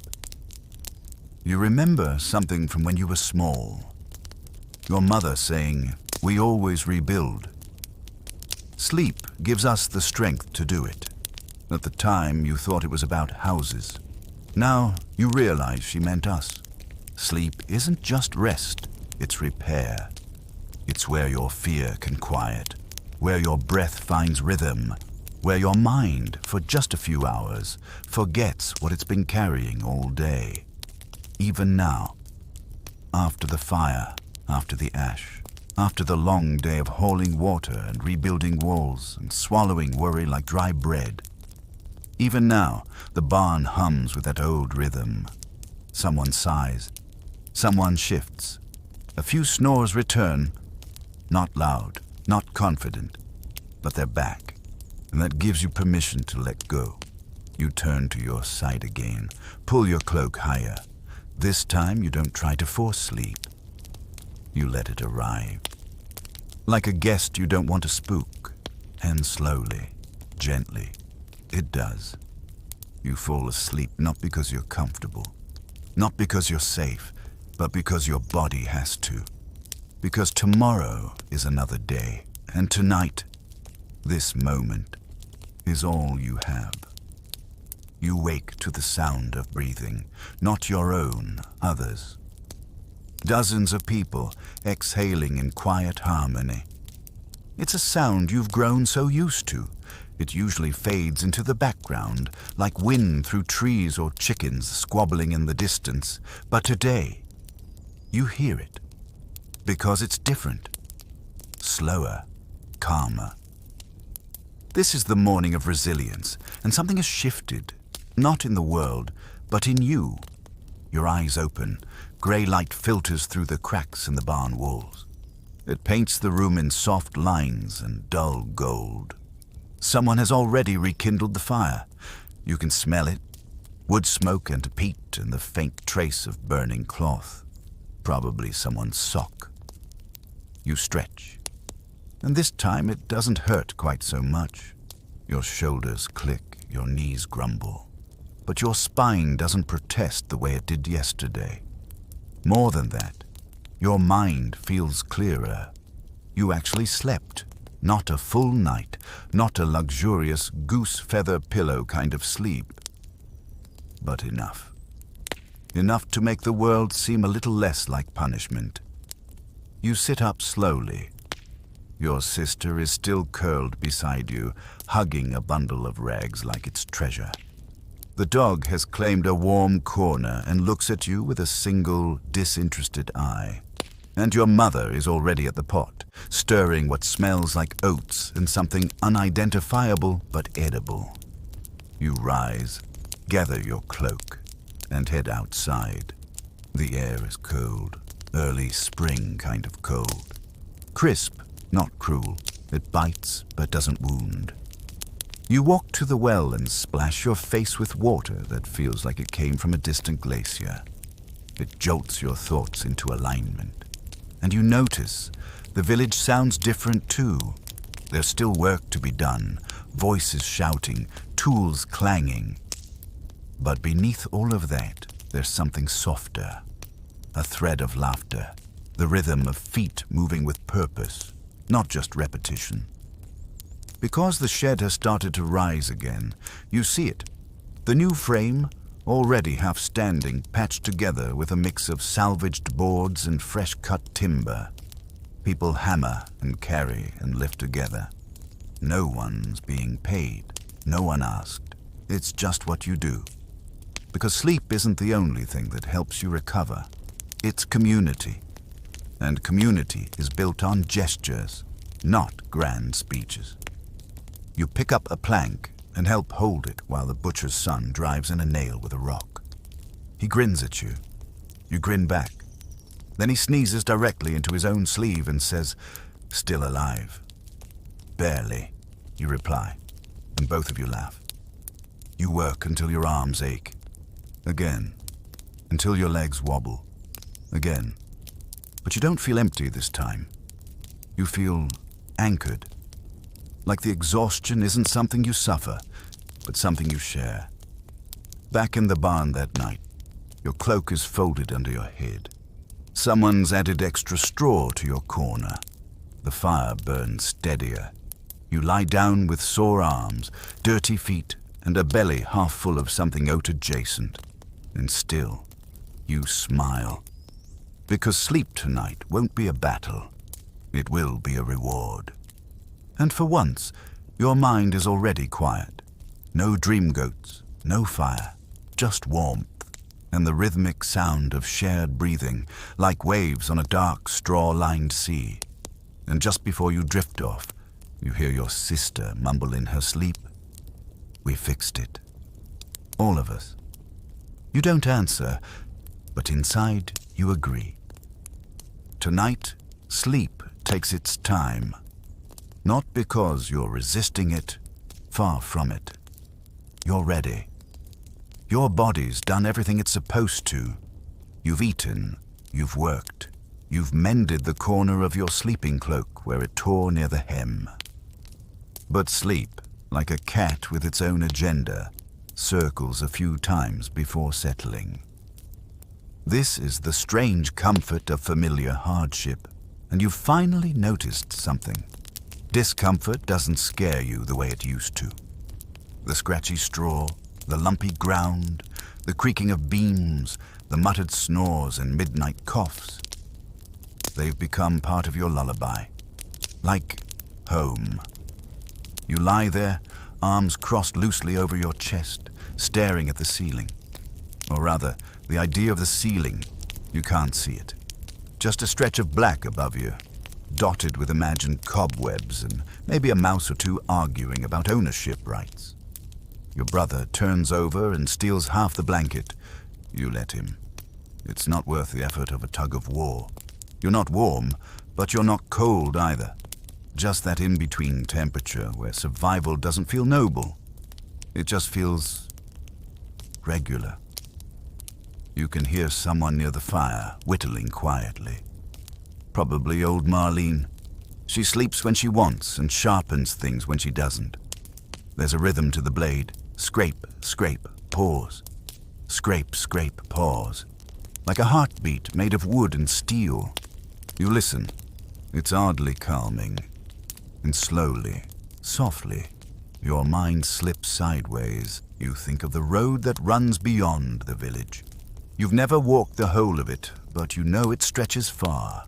To places with real beds, with taverns, with roofs that don't creak every time the wind sighs.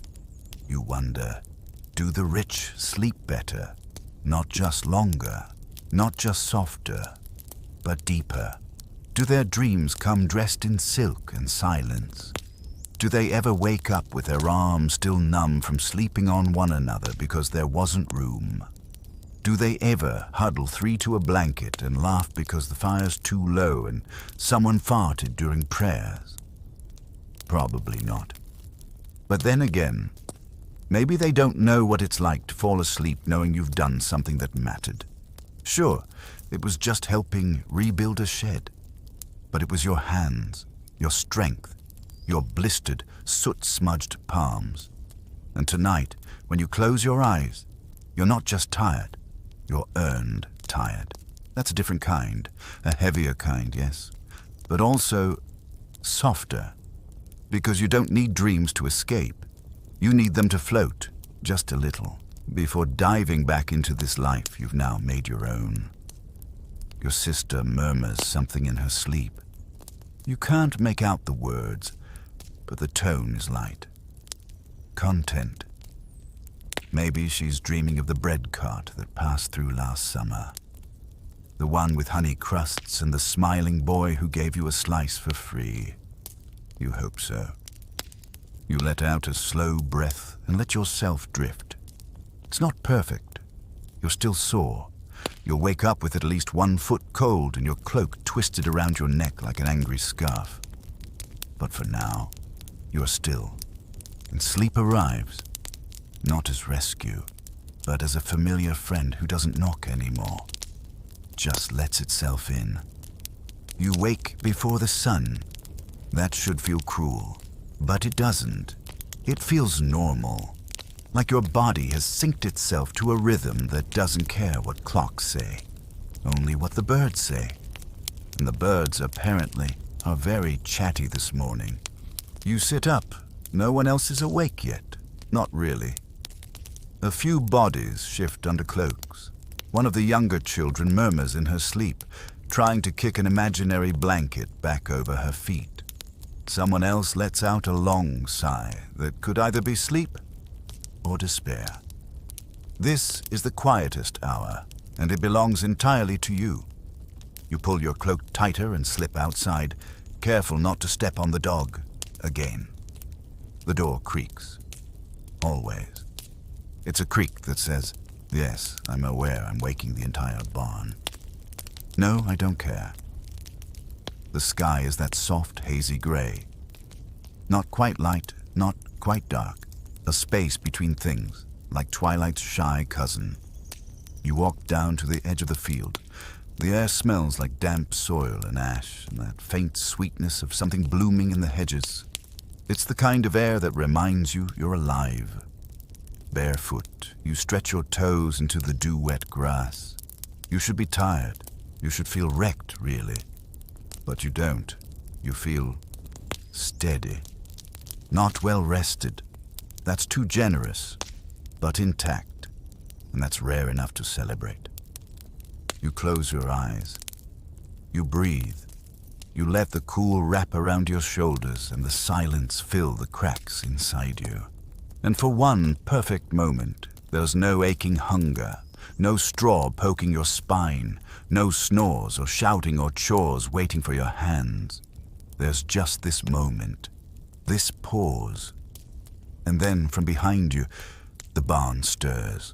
A cough, a clatter, a baby's cry, life beginning again.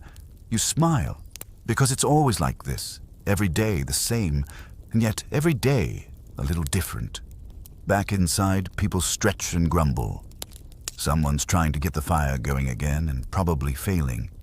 You'll have to step in. You're the only one who knows how to coax it when the wood is damp. You slide back into the barn, ducking under the door frame. Your mother nods to you without looking up. You nod back. No words, no need. Your sister sits up, hair wild, rubbing her eyes with both fists. "Did you sleep?" you ask her quietly. She shrugs. Some. You both know that's the most anyone can hope for here. She pulls on her cloak and mumbles, "It wasn't bad, though." And that's when you realize it. Not bad is good. For a poor family in a medieval barn, not bad is a triumph. You survived another night, not just physically, but mentally. And you've learned over weeks, maybe months, that survival isn't about comfort. It's about endurance and sharing it, and sometimes finding the softness inside the hardness. Sleep isn't just about rest anymore. It's a skill, a ritual, a quiet resistance to a life that doesn't want to give you space to breathe. And you've gotten good at it, even in straw, even in cold, even when the world outside and inside is falling apart one board at a time. You build it back each night, with silence, with breath, with the tiniest hope that tomorrow might be the day you sleep in past dawn. You won't, but you still hope. Because that's what the poor do. They wake up tired, and hope anyway. It rains. Not the polite kind, the sideways kind. The kind that slips in through every crack in the barn roof and taps directly onto your forehead like it's got a personal grudge. You blink awake to the sound of dripping. Not one drip, but many, in chaotic syncopation. Somewhere nearby, someone mutters, "It's leaking again," as though this is new. This is the long, wet night, and sleep, once again, becomes a moving target. You shift your head 6 inches to the left to avoid a particularly aggressive drip. It follows you. You move again. The drip laughs. Eventually, you surrender and pull your cloak over your face. The smell is not great. Damp wool, unwashed sweat, and just the faintest hint of the sheep this fabric used to belong to. You breathe through your mouth and pretend it's incense. It doesn't work. Your sister rolls closer in her sleep, unconsciously seeking warmth. Her elbow digs into your ribs. You don't shove her away. She's shivering, and your ribs will recover. Probably. Across the barn, someone has taken to singing softly. An old folk tune, one of those circular ones that never really ends, just starts over. You can't tell who it is. A woman, maybe. Or a boy just entering that awkward vocal limbo. The melody weaves its way through the cold. It's oddly soothing, and that's the strange thing about nights like this. They're miserable, yes, but shared misery is its own kind of comfort. The barn becomes a living organism, one mass of breath and straw and soggy fabric. And you? You're a cell in that organism, not exactly safe, not exactly comfortable, but part of something together. You reach for the small bundle of rags you keep near your feet, your emergency extra blanket. which is really just your oldest shirt. You lay it across your ankle. It helps. Barely. There's a sharp gust of wind, and the side of the barn groans like an old man getting up too fast. Your mother curses under her breath. Then, silence again, broken only by the chorus of raindrops and the occasional snore that sounds like someone gargling a pine cone. You can't sleep. Not fully, but you drift. In and out, like a boat on a stormy pond. You're never quite under, never quite steady, just bobbing. Your dreams, if you can call them that, come in snippets. A cow in a dress, a feast of turnips that never ends, a song you forgot you knew sung by someone who has your father's hands but not his face. You wake, then sleep again, repeat, until, at last, the rain slows, not stops, just softens. The roof still leaks, but the drips are gentler now, like someone apologizing for a tantrum. And through the hazy morning light, you see shapes moving, quietly, carefully. No one wants to talk. Everyone's tired. But there's no panic, no fire, no flood, just wetness and the universal resignation that comes with it.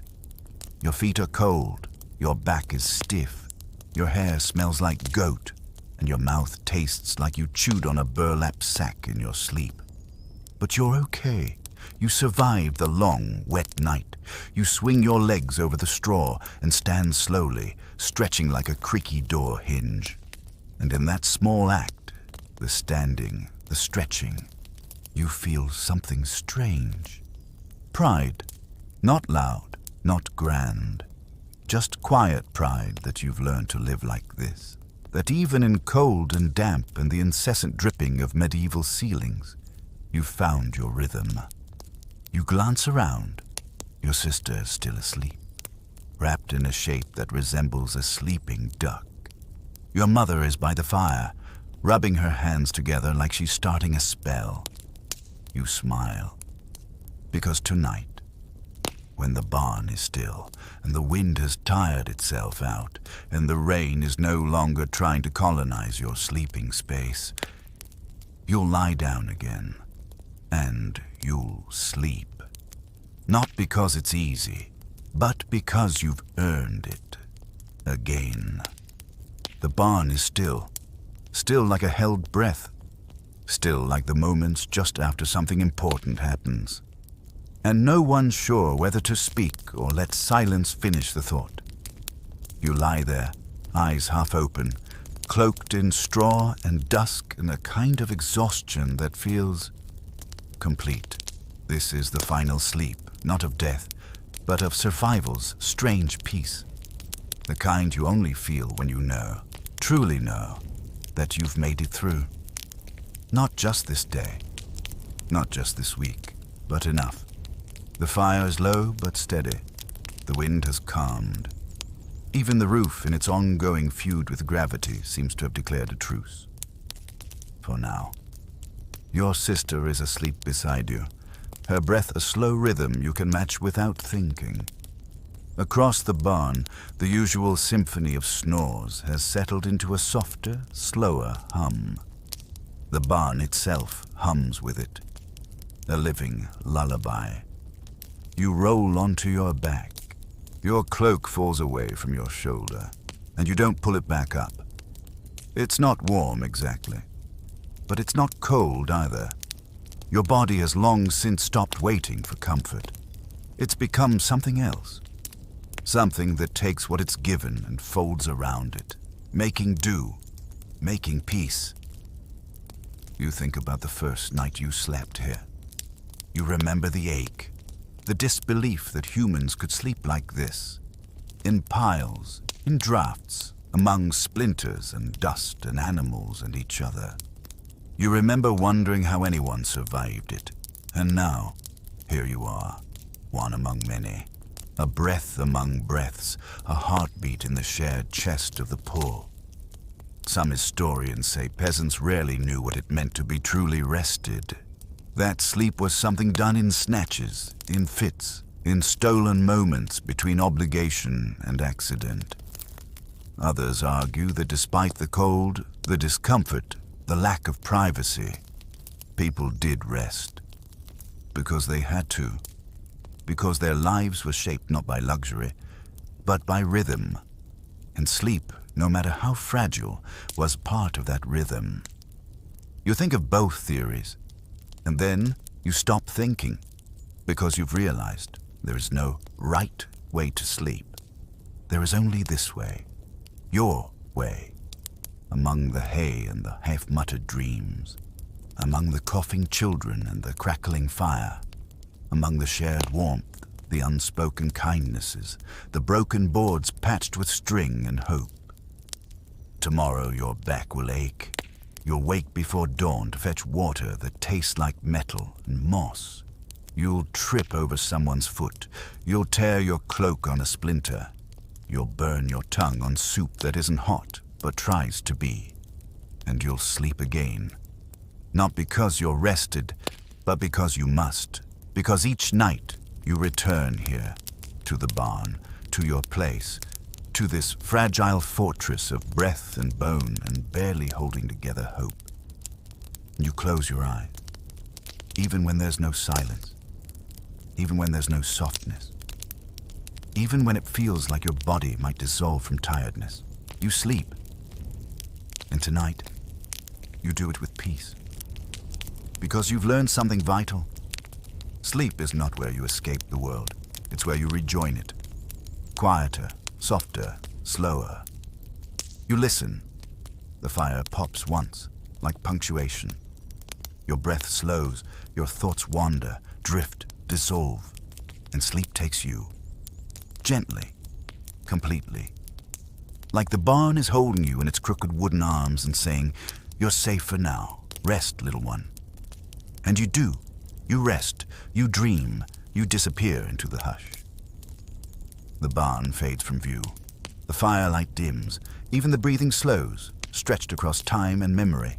You're floating now. Not in the air, not in a dream, but in stillness. And somewhere far away, dawn begins again. But not here, not yet, not for you. Shh. Sleep now.